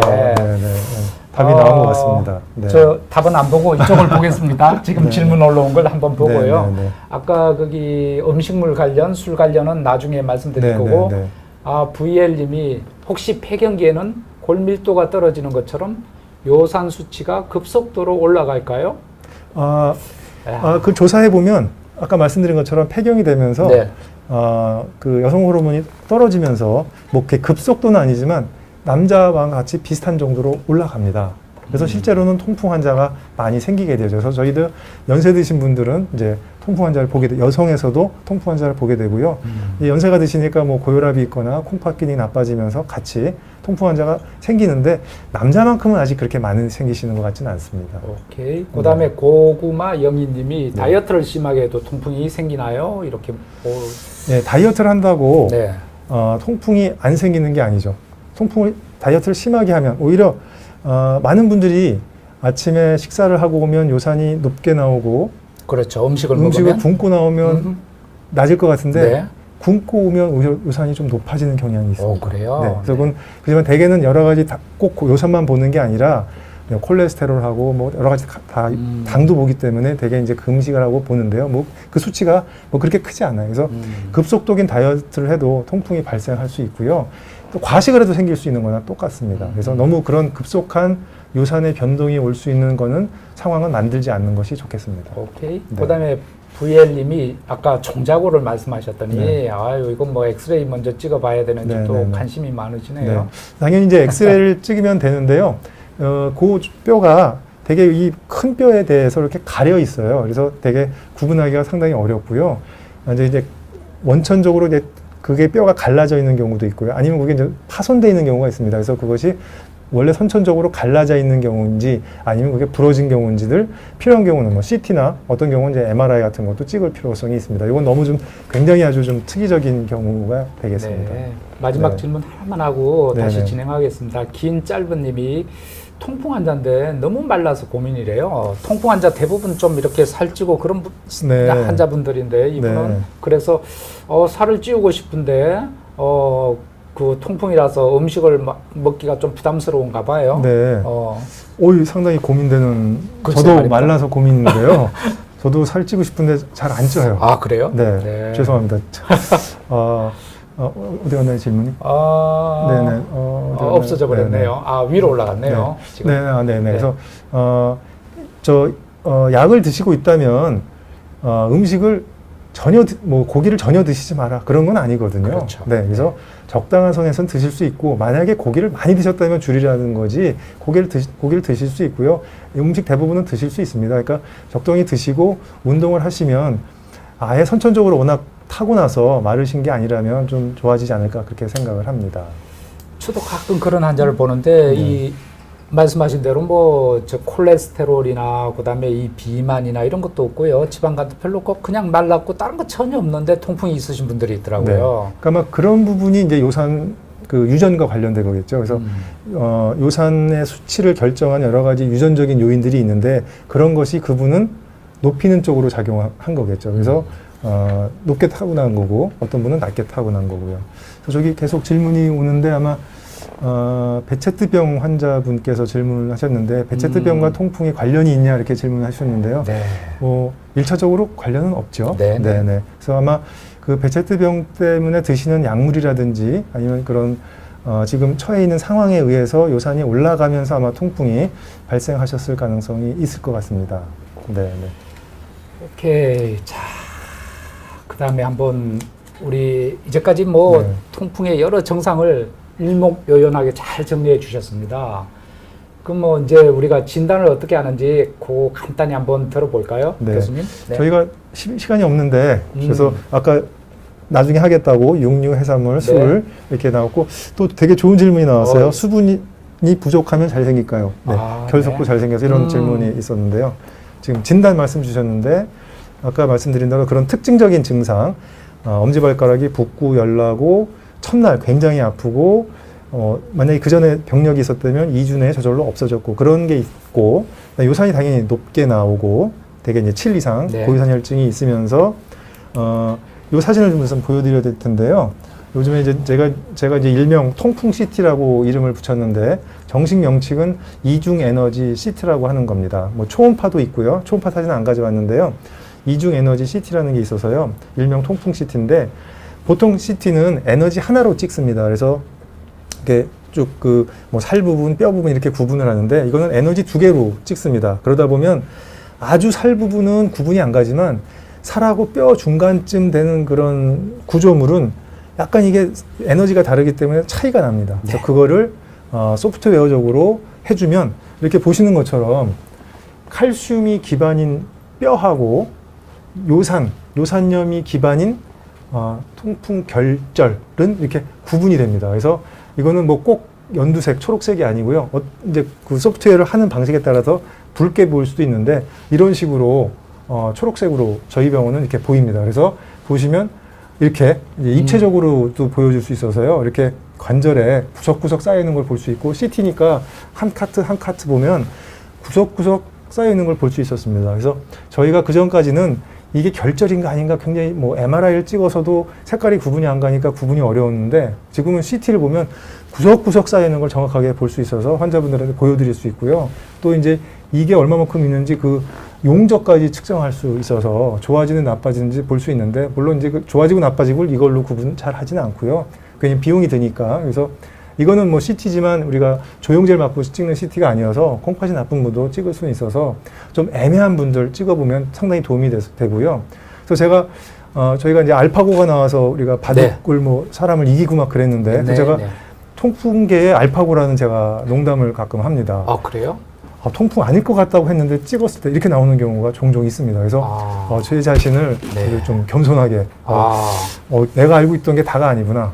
내가 뭐 제가 이제 뭐 통풍을 좀 본다고 그래서 이건 통풍 아닐 것 같다 했는데 찍었더니 막 이렇게 막 나오는 분들 간혹 있어서 증상이 아주 특징적이지 않더라도 좀 이상하고 다른 질환이 아닌 것 같다고 한다면 물론 꼭 이것만 되는 건 아니고요. 우리가 그 요즘 이제 근골격계 초음파를 많이 하시잖아요. 그래서 초음파로 그 이중 윤곽 징후라는 걸 발견해서 통풍을 진단할 수도 있고 이렇게 이중 에너지 CT를 찍어보면 우리가 하실 수 있어요. 그래서 간혹 가다 보면 이제 군대 가시기 전에 이걸 찍어달라고 하셔서 오시는 분들도 간혹 있더라고요. 네. 그렇죠. 군에 가기 전에 자기가 통풍을 확인을 하겠다고 또 간절렉을 뽑아서 현미경을 봐달라 뭐 이렇게 하시는 분들도 있고요. 그래서 요즘은 어쨌든 교수님 말씀대로 이중 에너지 CT 영어로는 어떻게 되죠, 교수님? 듀얼 에너지. 예. 그래서 약자로 DECT 뭐 이렇게도 부르기도 합니다. 모든 병원이 가능하냐고 여쭈신 분이 있는데요. 그렇진 않고요. 이제 있는 병원이 있고 웬만한 큰 대학병원이면 있지 않을까 이렇게 생각을 해봅니다. 네, 맞습니다. 아직은 의료 보험 적용이 안 되고 있습니다. 그래서 이게 조금 그 일반적으로 흔히 많이 하기에는 조금 여러 가지 장애 요인이 그러니까 있어서 뭐 통풍이라고 다 찍고 그러는 건 아닙니다. 그러니까 좀 어려운 분들, 구분이 안 가는 분들한테 도움이 되도록. 그래서 뭐 많은 진단 방법 중에 이제 이런 게 있다라고 말씀해 주신 거고 사실 진단만 이야기해도 우리가 뭐 1시간을 충분히 소모할 수 있는데 오늘은 중요한 게 이제 치료가 중요하기 때문에 이 정도로 하고 치료에 대해서 한번 아까 그 육류하고 해산물하고 술 얘기 안 했잖아요. 그러니까 그 중요한 거 지금 뭐 엄청 기다리고 계신 것 같아요. 그래서 이제 음식을 하면 제가 요 슬라이드 하나 보여드릴 텐데요. 음식부터 좋습니다. 이건 이제 미국 류마티스학회에서 이제 권장 사항입니다. 좀 어떻게 보면 어렵습니다. 근데 뭐 피할 것, 그러니까 가능하지 마라 하는 거고요. 요거는 좀 제한할 것, 아니면 권장할 것 이렇게 구분이 좀 되어 있습니다. 기본적인 원칙은 5가지를 먼저 말씀드리면 체중 조절. 비만한 사람일수록 요산이 높을 확률이 높습니다. 그래서 체중 조절, 그다음에 건강식, 야채 위주의 건강식, 뭐 항산화 식품, 그다음에 이제 금연 얘기도 좀 해야 되는데요. 이거 많은 홍 박사님 드디어 나타나셨어요. 다 보고 계셨나봐. 우리 마음대로 하면 안 되겠네. 천천히 하래. 시간 많다고. 알겠습니다. 큰일 났네요. 요 금연 얘기를 하고 넘어가야 되는데요. 이제 통풍 환자분들이 술 얘기는 이제 많이 들으셔서 오셔서 이제 술은 나쁘지만 담배는 괜찮죠? 딱 이렇게 하신 얘기는 있어요. 그래서 근데 이제 딱 걸립니다. 그래요? 왜냐하면 아까 말씀드린 대로 요산이 심혈관 질환에 굉장한 위험한 인자잖아요. 위험 인자잖아요. 담배는 어떻습니까? 우리 혈관이 있다면 그 혈관 안에 내피세포가 있잖아요. 혈관을 싸고 있는 내피세포를 파괴하는 게 담배거든요. 요산도 마찬가지로 내피세포를 염증을 일으켜서 이게 아마 심혈관 질환을 위험을 높일 거라는 거거든요. 그렇기 때문에 딱 걸렸습니다. 담배도 안 됩니다. 끊으셔야 됩니다. 담배는 요산하고 관계 없다고 생각하시는데 아닙니다. 담배는 끊으셔야 되고요. 물론 담배 피는 사람이 뭐 통풍이 덜 걸린다 뭐 이런 얘기도 있을 수 있는데 담배는 끊으시는 게 좋습니다. 그다음에 이제 적절한 운동을 하셔야 되는데 아픈데 어떻게 운동하냐? 그때는 하지 마셔야죠. 안 아플 때 평소에 하셔야 되고요. 이제 아까 수분 얘기가 나왔는데요. 수분을 충분히 섭취해 주셔야 됩니다. 간혹 왜 통풍이 밤에 생기느냐, 새벽에 생겨서 막 응급실로 오시는데 그 이유도 자는 동안에 우리 물 안 마시잖아요. 네. 그렇기 때문에 약간 탈수가 됩니다. 그리고 체온도 떨어지고, 그 다음에 우리 염증을 억제해주는 그 코티졸 레벨도 떨어져요. 그래서 아마도 그 때문에 밤에 생길 것이다 하거든요. 그래서 수분 섭취도 충분히 해주시는 게 좋고요. 그래서 우선 이제 나쁜 거, 피할 것부터 말씀드리면 당연히 퓨린 함량이 높은 육류죠. 근데 그 육류 중에서도 이 장기 부속물, 우리나라 사람들이 좋아하는 거, 특히 좋아하는 분들 있죠. 이런 장기 부속들, 간, 콩팥 뭐 이런 것들이 퓨린이 많다고 그래요. 그래서 이런 건 가능한 피하셔야 되겠고요. 곱창은 어떻습니까? 곱창도 여기 안에 들어가지 않을까 생각됩니다. 그렇죠. 네, 곱창도 해로워요. 네네네. 네. 많이 드시면 네, 무조건 안 드시는 게 아니고 많이 드시면 나쁘다는 겁니다. 소주 할 때는 꼭 곱창 먹잖아요. 이거 술에다가 곱창 이건 뭐 거의. 근데 곱창집에서 혼나시면 어떡하려고 그래요? 그렇습니까? 이거. 많이 드시면 안 된다는 네네. 겁니다. 네. 알겠습니다. 그다음에 이제 과당이 높은 뭐 좀 어렵게 썼습니다만 고과당 옥수수 시럽 함유, 이게 요즘에 설탕 대신에 단맛을 내는 게 가장 많은 게 콘 시럽이에요. 그렇습니다. 액상 과당. 네네. 그래서 액상 과당이 들어있는데 문제가 설탕은 설탕이 글루코즈보다 이 과당이 프럭토즈가 더 문제가 돼요. 그래서 이 과당이 많이 들어있는 옥수수 시럽을 지금 대부분 단맛은 이걸로 냅니다. 우리 커피 네네. 시럽은 뭐죠? 거의 이거예요. 과당이죠? 과당이에요. 네. 그래서 어떤 분들은 무설탕 했는데 거기에 과당이 들어있어요. 설탕은 아니니까. 네, 그렇지만 그냥 거기에 설탕의 반이 과당인데 그래서 덜 하진 모르지만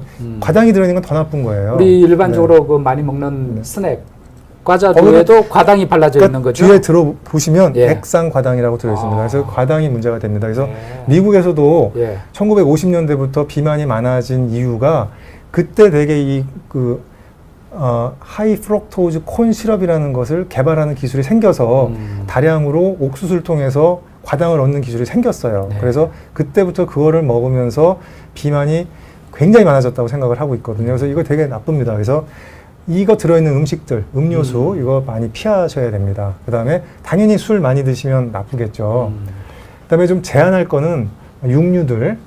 어떤 연구를 보면 소고기, 돼지고기 부위별 퓨린 함량까지 연구한 것도 있어요. 그래서 제가 오늘 영어로 써 있어서 이게 안심인지 등심인지 알 수가 없는데, 근데 그게 높다고 꼭 나쁜 건 아니기 때문에 하여튼 육류는 좀 제한하시면, 많이 드시면 좀 줄이시면 좋겠다 하는 거고요. 해산물도 많이 드시면 줄이면 좋겠다. 근데 이제 간혹 가다가 뭐 재밌는 말씀을 드리면, 등푸른 생선 하다 보니까 멸치 얘기하시는 분들이 있어요. 약은 잘 안 드시고 술 드시면서 멸치 물어보시는 분들이 있어요. 그래서 제가 이제 반문을 하죠. 도대체 1년에 멸치 몇 마리 드시냐고요. 그래서 멸치도 물론 들어가지만 많이 먹지 않기 때문에 되게 큰 문제가 될 수는 없을 것 같지만, 그래서 해산물은 좀 줄이신다. 많이 드시면. 그런 분들 꼭 있어요. 등푸른 생선 말고는 괜찮죠. 뭐 이렇게 또. 근데 어디에 봐도 뭐 저널이나 이런 외국 거기에 등푸른 생선 얘기 잘 안 나오죠. 되게 이제 정어리, 새우, 조개 이런 것들이 이제 문제가 되는 거고, 여기 당연히 뭐 술 이런 걸 줄이는 거고요. 근데 그러면 도대체 뭘 먹으러 온 거냐, 먹지 말거나 죽으라는 얘기냐, 이제 그런 얘기 하시는 분들이 있는데, 많이 드시지 말라는 거죠. 그 다음에 권장할 거 있습니다. 뭐 개수가 적긴 하지만, 낙농 제품, 오히려 낙농 제품이 되게 나쁠 것 같은데, 우유도 전체 우유. 이제 미국 가면 우유가 종류가 여러 가지가 있잖아요. 처음에 가면 우유 못 사잖아요. 이게 우리가 먹던 우유인지 무슨지. 뭐 저지방, 무지방. 그래서 우리나라도 이제 그런 우유들이 많이 생겼는데, 전유, 전체 우유도 크게 문제는 없다고 돼 있고요. 그래요. 물론 이제 그러면서 거기서 이제 지방을 뺀 거, 그런 건 이제 도움이 되는 것으로 돼 있고요. 특히 이제 저지방 요거트, 이런 것이 이제 우유를 기반으로 한 낙농 제품은 뭐 크게 권장할 것 같고, 그 다음에 야채도 어떤 야채는 그 퓨린이 많이 들어있는 야채들이 있어요. 콩, 양배추 뭐 이런 것들, 버섯류 이런 것도 야채는 많이 들어있지만 크게 문제가 안 되고 권장할 거다. 왜냐하면 어떤 음식에 퓨린이 많이 들어있다고 먹는다고 그게 다 흡수가 되는 거 아니거든요. 음식마다 흡수가 잘 되는 것도 있고 안 되는 것도 있잖아요. 그래서 이런 거는 이제 권장할 수 있다. 이렇게 그러니까 되어 있습니다. 교수님 말씀이 이제 그런 것 같아요. 퓨린이라고 하는 거는 우리 음식에 다 들어있긴 있는 거예요. 그게 없는 음식은 없다는 거죠. 하지만 그 용량의 차이가 있고 그다음 흡수율에 또 차이가 있다는 거죠. 이런 야채나 이런 것들은 퓨린이 좀 많아도 전반적으로 크게 해가 되지 않는다. 네. 그러신 말씀 같고 네네. 이 중요한 거 그래서 지금 콩은 먹어도 될까요? 했는데 그러니까. 예, 콩 드셔도 됩니다. 네, 네. 중요한 네. 이야기가 이제 네. 있는데 뭐 여러분 네. 올 때마다 묻는 거죠. 네. 술은 나쁘다고 하는데 모든 술이 나쁘냐? 맥주만 예. 피하면 되지 않냐? 예. 뭐 좀 어떻게든 살아보겠다고 예. 와인은 좀 낫지 네, 않냐? 그래서 예, 제가 이제 술 적게 드세요 그러면 이제 뭐 복분자는 어떠냐, 이제 그렇죠. 와인은 화이트는 막걸리는 어떠냐, 어떠냐, 뭐. 인삼주, 막걸리 다 나오죠. 네, 제가 네. 뭐 그런 논문도 썼습니다만. 아 옛날에 논문을 네, 쓰셨어요. 네, 네. 술에 대해서 네. 통풍하고. 근데 이제 술에 들어있는 건 퓨린이죠. 근데 술이 문제가 되는 거는 거기에 들어있는 퓨린만이 문제가 아니라 예. 술 자체는 전부 다 나쁘다고 보시면 됩니다. 알코올 자체가 요산 생성을 늘리고 배출을 적게 하기 때문에 술 자체는 기본적으로 나쁘다. 네. 이렇게 보시면 되고요. 어. 그 중에서도 이제 퓨린이 많이 들어있는 맥주가 구아노신이라는 것이 많이 들어있기 때문에 당연히 이제 맥주가 나쁜 것으로 되어 있고요. 그 다음에 이제 와인이 해봤더니 좀 덜하다 이렇게 연구 결과가 나왔는데 네. 그거는 하루에 한 잔 정도 먹었을 때 그렇기 때문에 우리나라 같이 막 하루에 한 와인을 뭐 몇 잔 드시는 거는 거기에 해당이 되는 게 아니죠. 한 잔 또 이게 네. 와인은 좀 다르잖아요. 잔을 가득 채워서 그렇죠, 한 잔하고 그렇죠. 뭐 그래서 여기 한 120cc 정도 정도, 아. 그러니까 뭐큰 잔이라면 그냥 깔리는 정도, 한 잔 정도는 많지 않네요. 괜찮겠지만, 네. 네, 그래서 많이 드신다면 좀 줄이시는 겁니다. 그래서 어떤 이제 70 드신 분들이 오셔서 이제 술도 안 드시고 고기도 안 드시고 정말 이제 아주 그냥 야채만 드시고 너무 이렇게 사시는데 그러실 필요까지는 없을 것 같습니다. 왜냐하면 식욕이 네. 우리 인간의 아주 중요한 본능 중에 하나잖아요. 네네. 그리고 잠깐 뭐 시간을 좀 허락하신다니까 말씀을 드린다면 우리 맛 중에 4대 맛이 있죠. 네, 뭐 네. 단맛, 신맛, 쓴맛, 짠맛? 그거 짠맛. 말씀이에요? 네네. 네네. 제5의 맛이 뭔지 아세요? 아, 이거 제5의 아재 개그인 거죠? 아닙니다. 이거? 이건 아, 진짜입니다. 개그 아니에요? 진짜예요? 아니에요. 아, 나 또 오감. 혹시 답 안 올라오나요? 이거 진짜인가 봐? 네. 예. 제5의 맛이 이게 한 30초 걸린대요. 네, 30초 다 걸립니까? 올려도. 그러면 시간이 너무 걸리기 때문에 제가 아, 말씀드리면 예. 우리말로 하면 감칠맛입니다. 감칠맛. 그래서 일본에서 죄송합니다. 매운맛 아닙니다. 감칠맛인데요. 그 감칠맛이 입맛. 입맛. 아, 네, 입냄새인 줄 빵 알았어. 터졌네. 네. 예. 감칠맛. 감칠맛. 오. 이거 이제 일본에서 나왔기 때문에 우마미라는 말을 쓰는데요. 아. 그 감칠맛. 이 감칠맛이 이 음식들이 다 감칠맛을 줍니다. 그래요? 퓨린이 많이 들어있는 음식하고 감칠맛하고 거의 동등해요. 아, 그래요? 그런데 인간은 네네. 제가 아까 처음에 좀 시간이 없어서 잘 말씀을 못 드렸는데 인간은 한 1500만 년 전쯤에 요산을 분해하는 효소가 없어졌다고 그렇죠. 말씀드렸잖아요. 네네. 그러니까 쉽게 말하면 요산을 올리는 쪽으로 진화를 한 거예요.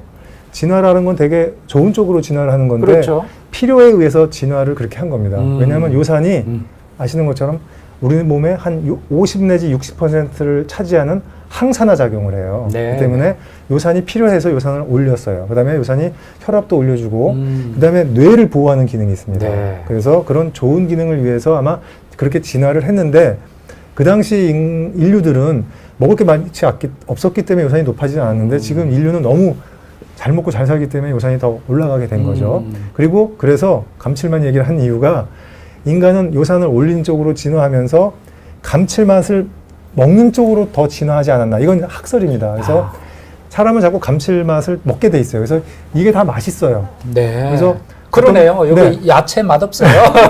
다 맛있는 거예요. 그래서 사람인 이상 그렇게 돼 있는 거기 때문에 본인을 너무 탓하지 마세요. 이렇게 돼 있는 겁니다. 그래서 요산을 올린 쪽으로 진화를 했기 때문에요. 그래서 이걸 좀 자제하시라는 거죠. 그러니까 네. 이 통풍 걸리신 분들은 진화가 좀 많이 되신 분들인가요? 뭐 그렇게 머리도 좀 좋고 그러신가? 옛날에 예. 유럽에서는 그렇게 생각했어요. 옛날에 귀족들이 예. 통풍증 걸려야 귀족이지 아. 통풍 안 걸리면 귀족이 아니에요. 왜냐하면 자격증 정도 머리가 되네요. 좋아서가 아니라 잘 먹고 노동 안 하고 술 먹고 오. 그다음에 단 거 많이 먹고 그랬기 때문에 뚱뚱하고 죄송합니다. 비만이 있고 그렇기 때문에 옛날에 유럽에서는 좀 귀족쯤 되고 왕 쪽쯤 돼야 머리도 좋고 자기네가 이렇기 때문에 통풍이 걸렸다 그렇게 생각을 했어요. 근데 그렇진 않습니다. 네, 그거는. 네. 그런데 실제로 뭐 재밌는 얘기를 드리면 실제로 요산이 높으면 IQ랑 약간 비례하는 그런 연구도 있습니다. 오, 그래요? 네, 네, 네. 어유, 네. 통풍 환자분들 근데 굉장히 좋으시겠습니다. 통풍 환자분 아니고 아. 이제 술 안 먹었던 젊은 분들 아, 그런 그런 분들 거예요? 했을 때 아, 네. 재밌는 이야기를 들려주시니까 좋죠. 네. 이거 어디 가도 잘 못 듣는 이야기인데 오늘 굉장히 많이 푸시는 것 같아요. 재밌습니다. 네. 그래요? 시간도 많이 지났지만 뭐 계속 하겠습니다. 그죠? 그러면 제가 아까 질문 누가 그런 질문 하셨어요. 네. 카페인은 어떤가? 네. 요즘 뭐가 우리가 커피 많이 마시니까. 네. 혹시 제가 한 연구를 보시고 이렇게 혹시 집사람이 질문하신 거 아닙니다. 그래요? 제가 또 사모님이 여기 또 제가 연구를 좀 했습니다. 예. 왜냐하면 인류가 가장 좋아하는 네. 또 음료수가 예. 커피? 커피잖아요. 네네. 그래서 커피를 해봤더니 예. 커피는 요산을 조금 떨킵니다. 약간 떨어뜨려요. 네, 약간 떨킵니다. 좋은 거네요? 네, 그래서 커피는 조금 한 3잔 정도 드셔도, 근데 커피는 너무 여러 병에 다양하게 작용을 하기 때문에 전체적으로 좋다 나쁘다 말씀을 드릴 수 없습니다만 네. 통풍에서는 요산을 조금 낮추는 쪽으로 되기 때문에 커피는 괜찮은데요. 문제는 그냥 원두 커피는 괜찮은데 네. 우리나라에서 연구하신 분이 있어요. 네. 그 믹스 커피 있죠. 네네. 그거는 대사증후군을 유발할 수 있어요. 그래요? 그래서 그거는 커피를 만약에 드신다면 믹스 커피 말고요. 믹스 커피 회사에서 뭐라고 할지 모르겠는데 가능하면 원두 커피를 드시는 게 좋겠습니다. 근데 뭐 통풍 치료하려고 커피를 일부러 드시지는 마시고요. 근데 커피에 시럽은 빼야 되겠죠? 그렇죠. 예. 그것도 우리 그냥 커피 먹어도 그냥 커피 그냥 안 먹잖아요. 원두, 조금 달콤한 거 이런 거. 블랙으로 좀 슴슴하게 드시면 좋을 것 같습니다. 또 한 가지 우리 환자분들 이 좀 근육질이고 요즘 젊은 애들 이게 몸 좀 키우려고 하는데 네. 이 단백질 가루를 많이 먹더라고요. 네, 네. 그런 거. 그래서 제가 예. 저도 한번 찾아는 봤는데 네네. 이게 성분을 참 찾기가 어렵더라고요. 네. 그래서 그거는 유청이라고 하고 그런 것들이긴 네네. 한데. 그거 자체가 뭐 동물성 단백질을 기반으로 한다면 좋지는 않을 식물성도 것 있고 같고요. 동물성도 있고. 근데 제가 그쪽에 대해서는 뭐 잘 모르겠는데 네. 이쪽 제가 뭐 잘 못해서. 예. 근데 거기에 보면 그런 성분들이 꼭 단백질이 아닌 성분들도 들어있는 것 같아요. 그래서 그런 거는 크게 영향이 없는 것도 있는 것 같아요. 제가 자세히는 보진 못했습니다. 죄송합니다. 그거는. 제가 말씀드리면 어쨌든 그게 동물성과 식물성이 있더라고요. 네, 요즘은 이제 네. 식물성을 많이 권하더라고요. 네. 동물성에 좀 문제가 있다고. 네. 뭐 어쨌든 그런 게 있습니다. 그다음에 여기 지금 챌린지 네. 천분께서 비타민 C 이제 통풍에 좋은지 말씀 주셨는데요. 네. 예, 우리가 권장할 것 중에 통풍도 비타민 C도 들어 있습니다. 비타민 C가 뭐 도움이 된다 안 된다 그런 뭐 설왕설래가 있긴 했습니다만 비타민 C를 한 500mg 정도 하루에 드시면 뭐 요산을 내보내는 효과가 있기 때문에 도움이 될 수 있습니다. 네, 커피 질문 중에 뭐 에스프레소하고 아메리카노 이런 건데 그런 것들 그냥 원두를 아메리카노, 해서 한 거니까 원두 커피를 드시면 될 것 같습니다. 네. 네. 그다음에 그렇게 네. 우리 음식 뭐 굉장히 질문 많이 올라오고 있습니다. 네. 음식 쪽으로는. 네. 그래서 지금 PD님께서 밀고 계신 질문이 아직 없네요. 네. 닭가슴살, 과일, 그다음에 자연산 단맛 과일 주스, 제가 주스. 그 과일 말씀을 못 드렸는데요. 당연히 과일에 과당이 많이 들어 있습니다. 근데 어떤 과일에 과당이 많이 들어 있을까요? 두 가지만 대보세요. 어떤 과일에 과당이니까 굉장히 단맛이 많이 나는 과일일 텐데. 우리나라 사람들이 많이 먹는 겁니다. 사과하고 그래요? 오렌지가 그래요? 과당이 많이 들어 있습니다. 그래서 뭐 일부러 근데 이제 조심스러운 게 과일을 많이 드시는 거는 다른 쪽으로 도움이 많이 되잖아요. 항산화 작용을 하기 때문에 심혈관 질환이라든지 다른 데 도움이 되시기 때문에 과일을 드시지 말라 그건 아닙니다. 그러니까 사과를 몇 개씩 드시는 분들이 있죠. 근데 요즘 당뇨에서도 과일 많이 먹지 말라고 그러잖아요. 네네. 그것도 과당 때문에 그렇기 때문에 이 과당이 당뇨에도 좋지 않아요. 그렇기 때문에 특히 과일 중에서도 사과하고 오렌지는 일부러 많이 드신다면 그건 주스도 마찬가지고 생과일도 마찬가지고 주스도 적게 드셔야 되고요. 그다음에 여러 가지 우리 영어로는 이제 소프트 드링크 여러 가지 청량 음료들이 있는데 과당도 문제지만 그중에 과당이 문제인데 다이어트 우리 이제 콜라 중에 다이어트 콕이라고 있잖아요. 그렇죠. 그런 건 조금 덜한 거로 돼 있어요.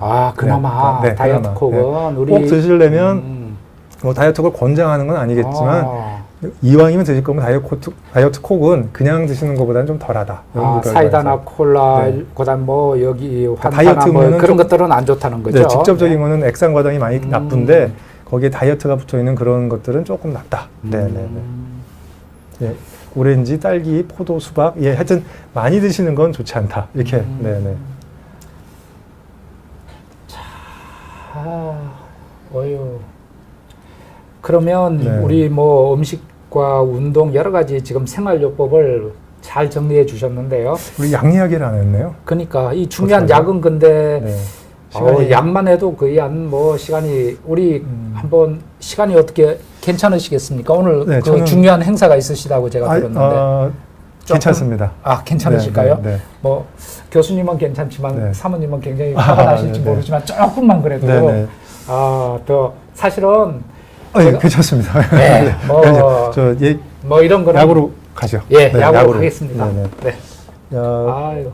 그래서 이제 네, 죄송합니다. 네, 그래서 오늘 약에 대한 거는 사실 이제 이렇게 자료로 준비해 하고진 않았는데요. 오늘 주로 이제 음식에 대한 얘기를 많이 할 것 같아서요. 잘 아시는 것처럼 제일 먼저 첫 번째 슬라이드 제가 보시면 아이고 죄송합니다. 첫 번째 백. 백. 예. 네. 네. 백 계속 백. 백으로 우리 갈까요? 약으로. 네, 네, 네. 아니. 아니. 아니. 예, 예. 여기 예. 보시면 제가 아까 치료 원칙을 말씀드렸는데 여기를 막고 여기를 촉진한다고 말씀드렸잖아요. 그러니까 치료약은 두 가지죠. 그래서 요산이 만들어지는 과정을 억제하는 약.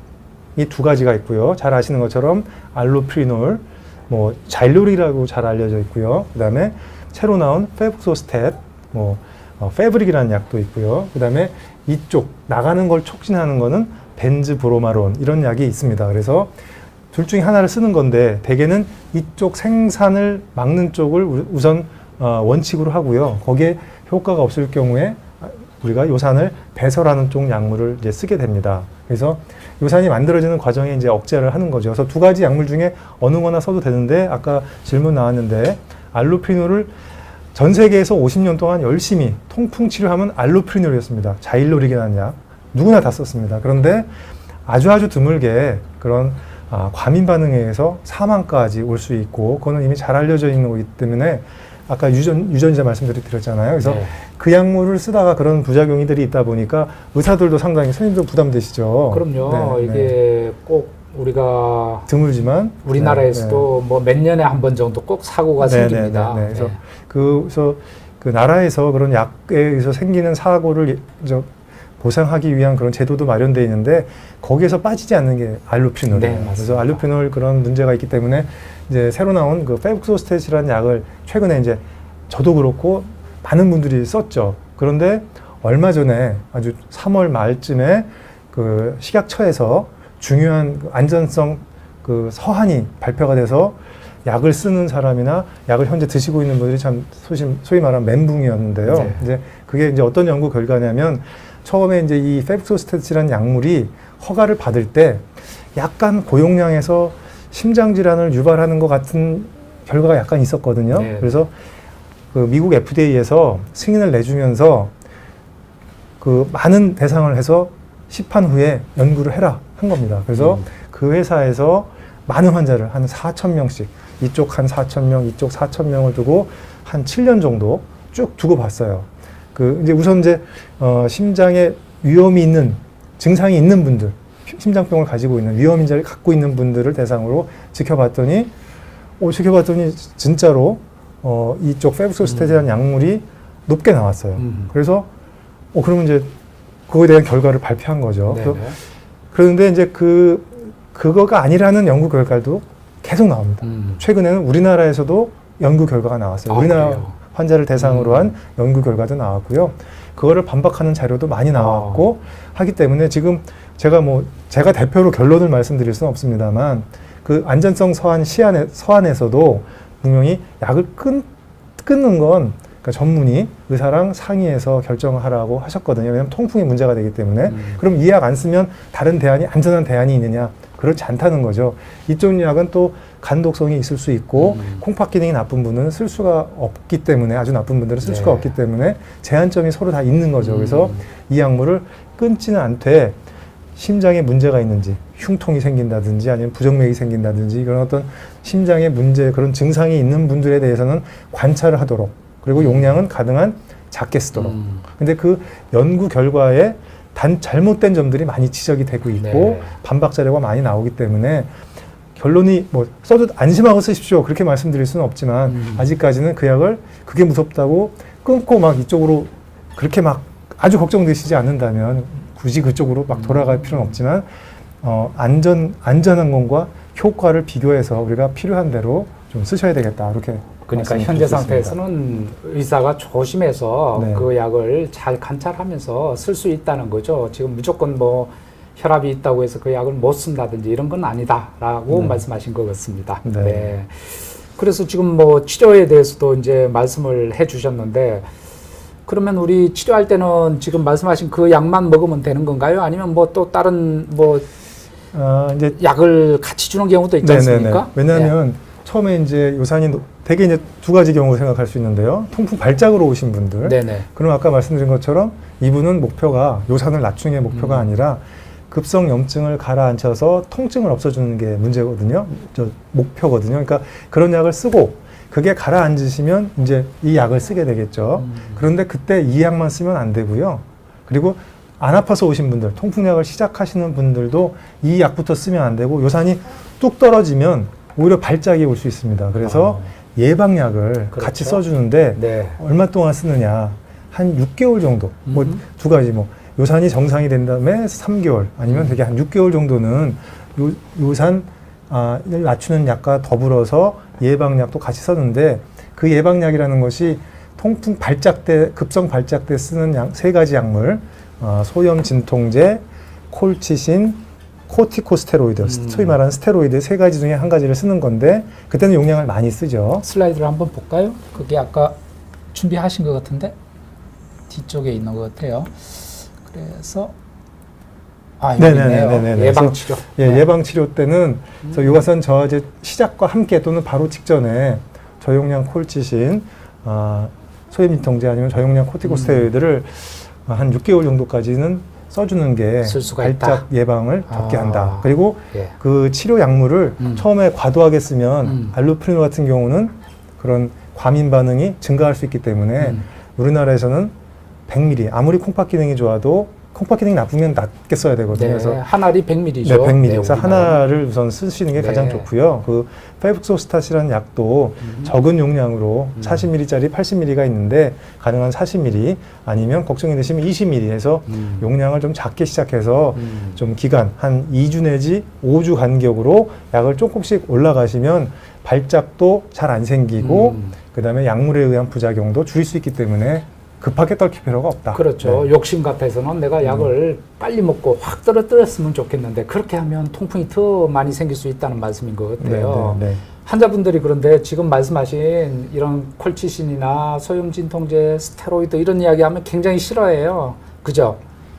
이거 먹으면 그렇죠. 뭐 몸에 해롭지 않아요? 뭐 이런 네. 분들이 많아요. 그래서 이제 이 세 가지 중에 뭐 그 급성 통풍을 치료할 때도 이 세 가지 중에 언제 어떤 거를 쓸 거냐, 한 가지를 쓸 거냐, 두 가지를 쓸 거냐, 이제 그게 이제 의사가 할 역할이죠. 콩팥 기능이 나쁘다면 당연히 소염 진통제는 가능한 피해야 될 거고요. 그다음에 또 콜치신도 연세가 있으신 분이면서 콩팥 기능이 나쁘다면 콜치신도 도움이 안 되고요. 그래서 결국에는 이제 스테로이드를 쓰게 되는데 어떤 의사분들도 다른 과 의사들이 그런 이제 공격을 합니다. 류마티스 의사는 결국은 스테로이드만 쓴다. 근데 그 이유가 괜히 콩팥 기능도 나쁘고 뭐 위궤양도 있고 간도 나쁘고 여러 가지 연세 있으시고 그런 분들한테 이런 약을 써서 생기는 부작용보다는 오히려 이거는 단기간 쓸 거거든요. 류마티스 관절염이나 이런 데서처럼 장기간 쓸 게 아니기 때문에 단기간 쓰면 오히려 이런 것보다 훨씬 더 안전하다는 거죠. 단기간 쓸 거기 때문에. 그렇죠. 물론 당뇨가 있는 분들은 조심해야 되겠죠. 그래서 우리가 원칙을 압니다. 스테로이드는 가능한 저용량으로 단기간 쓰는 걸 알기 때문에 그런 원칙에 기반해서 우리가 이제 스테로이드를 씁니다. 그래서 걱정하지 마시고 세 가지 중에 한 가지 이렇게 선택해서 쓰시면 효과적으로 발작을 예방할 수 있습니다. 예, 굉장히 많은 내용을 지금 짧은 시간에 우리가 한 20분 정도 지났네요. 원래 1시간 정도 우리가 생각했는데 우리 그 질문 들어온 걸 한번 다시 저기 보면 제가 눈에 띄는 질문이 있는데요. 유막둥님이 아주 좋은 질문 여러 가지 해주시는데 네. 임신 준비 중에는 통풍약을 먹기 힘드나요? 이렇게 질문을 주셨는데요. 그러니까 부부가 네네. 아내가 부인께서 임신을 준비 중인데 네네네. 보통 남자분들이 통풍이 걸리니까 네네. 그죠? 네. 그러니까 여자분이 그러실 수도 있고 남자가 그럴 수도 있는데 사실 여기에 대한 그 연구 결과는 많지 않습니다. 연구를 해볼 수가 없죠. 동물한테는 해볼 수 있지만 사람에서는 연구해 볼 수가 없는데 요즘 보면 되게 여러 가지 우리가 무서워 보이는 류마티스 약물도 되게 안전한 쪽으로 많이 나오는 경향은 있습니다만 그래서 제 생각에는 지금 통풍이 당장 치료 안 하면 아주 급성으로 무슨 문제가 생기는 건 아니기 때문에 네네. 제 생각에는 임신 준비 중이시라면 괜히 약 먹고 부담감 가지지 마시고요. 사실 의사도 부담스럽습니다. 네, 그렇기 때문에 임신을 하시고 나서, 그러니까 빨리 임신이 되면 좋겠죠. 그래서 임신을 하시고 약을 쓰시면 좋겠고요. 약을 드시는 과정이라면 저 같은 경우 한 2주 정도 끊고 좀 서로 편하게 약을 좀 중단하고 임신을 하고 하시는 게 더 낫겠다 그렇게 권장을 하고 있습니다. 지금 말씀하신 것은 그 요산 저하제, 자이로릭하고 페브릭을 말씀하시는 겁니까? 네. 다른 벤즈브로마론 이런 약도 이런 다 약도 마찬가지입니다. 그렇고. 네네. 또 소염지통제 이런 거는 크게 관계는 없죠. 네. 콜키친 같은 경우는 어떻게 생각하십니까? 콜치신도 네. 이제 다른 질환, 네. 콜치신을 꼭 써야 되는 다른 질환에서 그런 연구 결과들이 있는데요. 그렇게 무섭게 안 나옵니다. 네. 그렇지만 저도 싫어요. 사실 임신 준비실 분한테는 약 드리긴 저도 사실은 좀 부담스럽습니다. 그렇습니다. 그 다음에 오메가3 먹으면 안 되나요? 오메가3 먹어도 되죠? 굳이 관계는 없어도 돼요. 최근에 그런 환자분도 있더라고요. 노니 주스인가? 요즘 완전 열풍이에요. 그래서 통풍에도 이게 효과 있다고. 결국 나왔네요. 제가 우려했던 질문인데요. 노니 주스. 네네. 예, 그 노니 주스가 이제 그렇습니다. 여러 가지 연구 결과들을 보면 염증을 상당히 줄이는 거로 돼 있어서 다양한 특징들을 보이고요. 요산을 좀 줄이는 경향도 있고 요산 염증을 줄이는 경향이 있어요. 근데 요산 통풍을 대상으로 한 연구 결과는 많지 않습니다. 그래서 드실 수는 있지만 정말 필요해서 드시면 몰라도 통풍 때문에 일부러 논의를 많이 드실 필요 도움이 될 수는 있지만 아까도 말씀드린 것처럼 1번은 약물이다. 그러고도 안 되면 다른 보조식품을 드실 수는 있을지 몰라도 통풍을 치료하기 위해서 논이만은 계속 드신다. 그건 드시기가 이렇게 쉽지 않기 때문에 통풍 치료를 해서 논이만 드시겠다는 아닌 것 같습니다. 드시는 거를 제가 막을 필요는 없을 것 같습니다만. 네. 그렇죠. 그래서 이제 예를 들면 제가 이제 점수가 100점이 필요한 건데 노니 주스나 이런 여러 가지 이런 것들은 예를 들어서 한 3점, 5점 이 정도의 혜택을 주는 거죠. 100점을 주는 것은 우리 요산을 낮추는 약은 100점인데 그죠? 그러니까 약을 드시면 거의 다른 게 6 이내로 내려와요. 그렇죠. 거의 조절할 필요가 없는데 그죠? 그러시지 않은 분들이 간혹 있지만 많은 경우에는 제가 지금 진료보는 분 중에 보시는 분도 있겠습니다만 대부분 6 이하로 돼서 저 같은 경우 6개월씩 약 드리는데요. 불편한 거 없이 되게 잘 조절되시는 경우가 많습니다. 그렇죠. 약이 제일 중요한 것 같아요. 그 다음에는 우리가 지금 남성 갱년기, 남성 호르몬 치료 받아도 되나요? 이건 정말 생각해보지 않은 질문인데요. 예리한 질문들이 많습니다. 남성 갱년기 때 남성 호르몬 치료를 많이 하나요? 그거는 잘 모르겠습니다. 네, 필요하시면 하셔야 되겠죠. 필요하시면. 그리고 통풍이 있으시면 약을 드시면 되고 그죠? 약 드시면 관계 없잖아요, 그죠? 또 비슷한 질문으로 여성 갱년기 때 요산이 높아진 거니까 여성 호르몬 치료를 먼저 한다.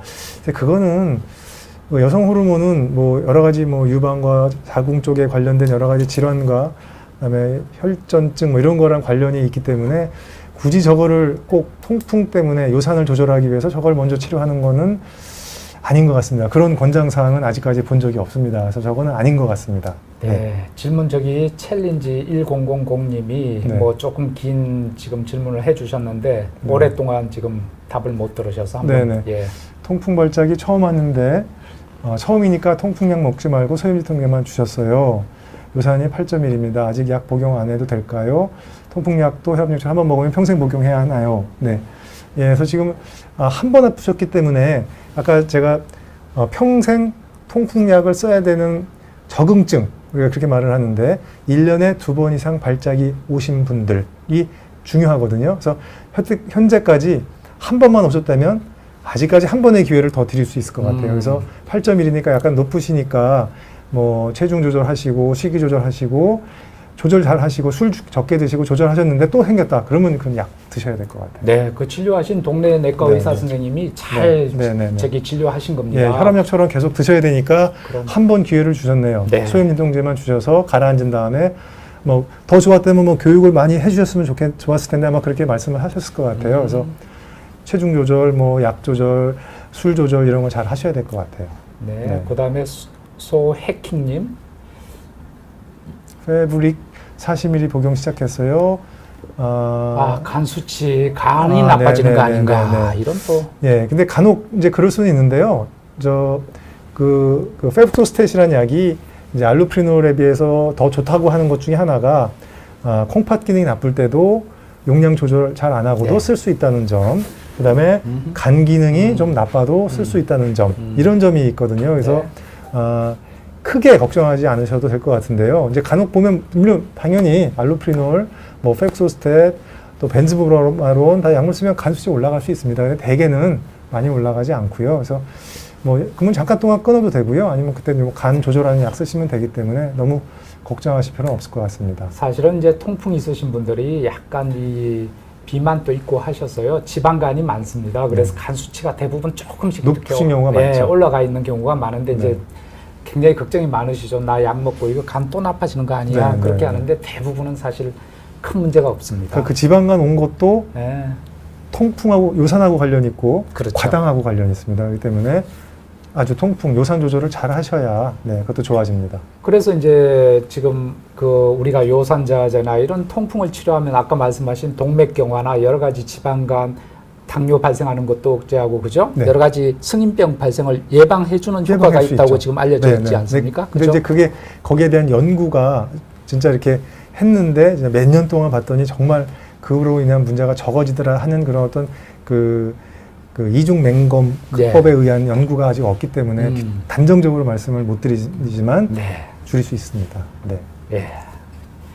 자, 두 가지 네. 질문이 남았는데 제인지님이 알칼로이드증이 있는데 요산 pH 8이 항상 나오거든요. 이게 여기 요산이 아니고 아마 요산인 것 같습니다. 요산. 그렇죠. 네, 요산 소변의 pH 산도가 8이 알칼리. 나온다. 네. 예. 그래서 우리 요산을 잘 배설시키려면 알칼리화 시켜야 된다고 그래서 알칼리화 시키는 약을 과거에는 많이 썼는데 최근엔 잘 쓰지 않고도 얼마든지 네. 조절이 잘 되기 때문에요. 그래서 저거 자체는 크게 문제되실 것 같지는 그렇죠. 않습니다. 문제가 없습니다. 그 다음에 또또가스님께서 네. 통풍 발작 오면 꾹 참고 마사지 해야 한다는데 풀어주면 괜찮다고요? 진짜인가요? 예, 제가 요거에 대해서 답변 드릴 수 있는데요. 어떤 의사가 네. 제가 정확히 연도는 기억 못 하는데 저렇게 하신 분이 있어요. 마사지 했어요. 네, 통풍인데. 어떻게 했냐면 네. 뜨거운 물에 네. 아까 말씀드린 대로 뜨거운 데 되면 결정이 녹잖아요. 네네. 그 결정이 지금 막 우리 엄지발가락에서 결정을 있는 거잖아요. 네네. 그래서 어떤 그 의사가 자기가 뜨거운 물에 발을 담그고 네. 발가락을 뺐다 넣었다 하면서 없앴더니 통풍이 가라앉았다. 그렇게 말한 분도 있습니다. 그래요? 그런데 아직까지 어디도 정말 아파 죽겠는데 그걸 또 꾹 참고 마사지 한다는 거는 맞지 않고요. 그때는 가만 두셔야 되겠고 부어 있으니까 발을 이제 올려서 염증이 좀 내려올 수 있도록 발을 올리시는 게 좋고요. 걷지 마시고 찬찜질을 하시면 도움이 되는 것으로 되어 있습니다. 찬찜질. 찬찜질. 뜨거운 거 하지 마시고요. 열이 나기 때문에 염증이 많아졌기 때문에 그때는 찬찜질, 맹찜질, 얼음으로 찜질하시는 게 급성 때는 네네, 맹찜질 하셔야 됩니다. 오케이. 네. 자, 마지막으로 제가 한 질문을 드리고 이제 뭐 네. 거의 마쳐야죠. 네. 간혹 저희 환자분들 중에 통풍 네. 치료를 거기 한약으로 해결하시려고 하시는 분들이 있더라고요. 네. 신문에도 뭐 가끔 나고 하는데 이 한약이 그러면 통풍 치료에 도움이 될 것인가? 네. 여기에 대해서 어려운 질문을 제가 계속 드립니다. 또 민감하고 또 걱정했던 민감한 네. 질문을 주셨군요. 그래서 제가 답변을 생각했는데요. 예, 기독교 믿는 분이 불교에 대해서 별 얘기 안 하잖아요. 요즘 지적하지 그거 않죠. 그 불교 믿는 분이 기독교에 대해서 지적하지 않잖아요. 요즘 시끄럽던데 아닌 아니, 것 같던데. 그렇지만 이런 데서 괜히 안 하잖아요. 그래서 그렇습니까? 저는 양방 의사입니다. 저는 네. 양방에 대해서만 얘기하겠고요. 어렵네요. 저희가 한약은 잘 모르기 때문에 제가 네. 한약에 대해서 뭐 왈가왈가하는 거는 이제 그건 그러면 죄송합니다. 그거는 돌려서 질문 드리겠습니다. 네. 그 약초 성분이나 이런 그런 성분 중에 요산을 지금 나와 있는 요산자제나 이런 약만큼 효과 있게 떨어뜨리는 그런 성분이 있습니까? 제가 그거를 일일이 조사는 안 하는데요. 많은 연구 결과들이 있습니다. 네. 어떤 중국에서 이미 역사적으로 이 통풍도 오래된 병이고 중국도 의학이 깊잖아요. 그래서 중국에서 중국 의학의 많은 약초들을 대상으로 요산을 낮추는 지에 대한 연구 결과가 굉장히 많이 있고요. 그런 연구 결과가 많이 있어요. 요산을 낮추는 네. 그런 것들이. 근데 그렇다고 이제 그걸로만 먹을 것인가? 그거는 잘 모르겠습니다. 네. 하지만 분명히 있다. 네. 그래서 요산을 낮추는 것들은 여러 가지 약초나 건강기능식품 뭐 굉장히 많다는 거죠. 하지만은 이제 뭐 검증된 과학적으로 이 효과가 있다고 명백하게 알려진 것들이 어느 거냐 이게 중요하다는 거죠. 네. 그래서 뭐 여러분 어떻게 판단하실지 모르겠지만 뭐 잘 알아들으셨을 것 같고 교수님께서 오늘 뭐 따로 준비한 뭔가 네네네. 있다고 하시는데 저한테 결론을 해주실 기회를 주시면 네네. 몇 가지 그래서, 말씀드리겠습니다. 그 이제 방송에 나갈 때 보면 통풍에 대해서 이제 기자분들이 많이 묻는 질문 중에 연말 되면 꼭 한 번씩 오십니다. 연말 연시 되면 이제 뭐죠? 연말 연시 뭐죠? 우리 회식 많이 송년회? 하잖아요. 송년회 같은 네. 거 많이 하니까 연말에 통풍 환자가 많죠. 자꾸 질문하셔서 제가 한번 찾아보고 또 죄송한데 연구를 해봤어요. 그랬더니 그렇지 않습니다. 여러 나라 연구 결과를 모아봤더니 언제 맞냐면요. 3월달부터 점점점 올라가서요. 3월달, 5월달, 6월달, 7월달 때 가장 많아요. 5, 6, 7이 가장 많습니다. 그래서 지금 조심하셔야 됩니다. 그래서 여러분들 5, 6, 7 조심하시고요. 그러니까 술 드시는 거 조심하시고 탈수되지 않도록 조심하시고 육류 드시는 거 조심하셔서 통풍 발작 오시지 않도록 해주시면 좋겠고요. 그다음에 제가 오늘 이렇게 좋은 기회에 나왔기 때문에 제가 제 사심에 의해서 하는 것이 아니고 제가 대한내과학회에 관련된 일을 좀 하는데 거기서 대한내과학회에서 국민들을 위해서 만든 앱이 의학 앱이 있는데요. 이게 지금 한 2,000개 정도 다운로드가 네. 됐는데 그래서 제목이 제가 이름을 지었습니다. 그래요? 네. 네. 국민주치라고 네. 앱이 있습니다. 네. 국민주치. 네. 그건 뭐 통풍만 나오는 게 아니고요. 류마티스 내과에 관한 건 제가 주로 썼고요. 우리 내과에 관련된 여러 9개 분과, 뭐 소화기내과, 심장내과, 신장내과, 뭐 류마티스 내과, 내분비내과, 알레르기내과, 감염내과 여러 가지 그런 내과에 대한 많이 볼 수 있는 질환 100여 가지가 거기 들어있고요. 동영상으로 들어있습니까? 당연히 들어있습니다. 동영상으로 예. 들어있고요. 그래서 한번 보시면 도움이 되겠고요. 그 다음에 꼭 뭐 제가 내과 의사한테만 가시라고 말씀드린 건 아닌데 그 앱을 다운받으셔서 보시면 자기가 그러니까 살고 계신 지역 그 위치 기반을 표시하시면 그 근처 내과 의원이 뜹니다. 그래요? 네. 이렇게 좋은 앱이 아직까지 2,000분이 다운이 안 돼서 이거 네. 공짜입니까?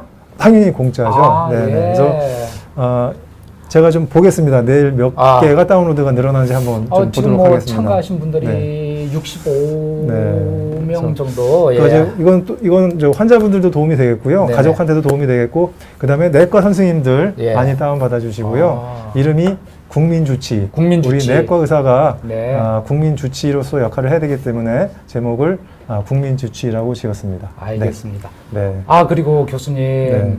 중요한 거 빠졌어요. 네네네. 육하 원칙이 뭔지 말씀 안 하신 것 같아. 해준다고 네, 하고. 답이 나왔죠, 아까. 나왔나요? 네네. 알아들으셨어요? 네. 아까 한 분이 했는데요. 네, 육하 원칙, 뭐, 언제, 어디서, 누가, 무엇을, 어떻게, 왜, 이런 생각 하셨죠? 아니면 아닙니다. 뭐 6개 네. 치료 원칙 이런 거 아니었습니까? 네, 아니었습니다. 네. 뭐가 육하 원칙이죠? 원칙은요. 예. 네, 이걸로 마치겠습니다. 육하 원칙은 이걸 이제 미국에 이제 그 공적인 그런 그 단체가 있더라고요. 그 통풍을 교육하고 통풍을 하는 그런 공익단체가 있는데 거기 캐치프레이즈가 Go for 6예요. 아까 제가 치료 원칙 말씀드렸잖아요. 네. 6 이하로 낮추는 거. 그래서 저도 우리도 캐치프레이즈가 하나 좀 있어야 되는데 6으로 내리자 뭐 이렇게 뭐 생각하다가 갑자기 우리 6하 원칙 있잖아요. 네. 6보다 아래로 내리자. 6하 원칙. 그래서 이건 뭐 의사도 알아야 되고 치료하시는 환자분들도 이제 아셔야 되겠죠. 요산을 6 이하로, 어떤 경우는 5 이하로도 하는 경우도 있어요. 5 이하로 내려야 되는 경우도 있어서 제가 또 좀 뭐 장난스럽게 말씀드려보면 5 이하는 우리가 그 심한 결절이 생길 때 네, 그럴 때는 이제 5 이하로 5까지도. 내려야 되는데요. 네. 그래서 그거는 제가 이제 통풍은 6하 원칙으로 치료 하오. 그래서 내가 하오. 네, 하오 5 이하. 아. 그래서 내가 네, 외우시면 됩니다. 그래서 아. 통풍은 6하 원칙으로 치료하오. 그 저기 의대생들이 좋아하겠습니다. 이렇게 네네. 이야기하면 이 시험에 나오거든요. 네네. 이거는 외우기 쉽죠. 그렇죠. 네네. 아유, 옛날에 네. 공부하실 때 그 실력이 나오시는 것 같아요. 외워서. 네. 아유, 네, 아재 개그 감사합니다. 맞습니다. 참. 네네. 네. 예, 오늘 네. 이렇게 먼 걸음 해주셔서 굉장히 네. 감사하고요. 먼 걸음은 아니고 굉장히 가까운 걸음입니다. 가까이 계신답니다. 네. 다음에 자주 모셔서 네네. 아재 개그를 많이 듣도록 하겠습니다. 네. 오늘은 굉장히 조금 적게 하셨네요. 네네. 그게 처음이니까 유튜브 방송이 처음이라 저희 아들이 예. 그 악플 달리면 어떡하냐고 점잖게 하라고 그래서 그렇습니다. 하다 보니까 조금 좀 재밌게 하려고 했는데 예, 다음에 재밌습니다. 저, 네. 저 악플 많이 안 달리면 더 재밌게 알겠습니다. 다음에 한번 우리 전대봉 교수님이 통풍도 보시지만 다른 우리 류마티스 질환 중에 예, 경피증, 뭐 레이노 증후군, 전신경화증 그렇죠. 이렇게 포함된 것도 같이 경피증이라고 봅니다. 아주 네. 그 조금 이렇게 희귀하지만 네, 희귀 굉장히 질환입니다. 네. 좀 심각한 질환도 이 전공으로 하고 계셔서 언제 한번 다시 모셔서 그쪽에 대해서 한번 또 말씀을 들을 기회가 있을 겁니다. 조만간 모시겠습니다. 오늘 감사했습니다. 네. 아이고, 네, 감사합니다. 그리고 네, 시청해주신 여러분 감사합니다. 감사합니다. 네. 네. 자, 아유.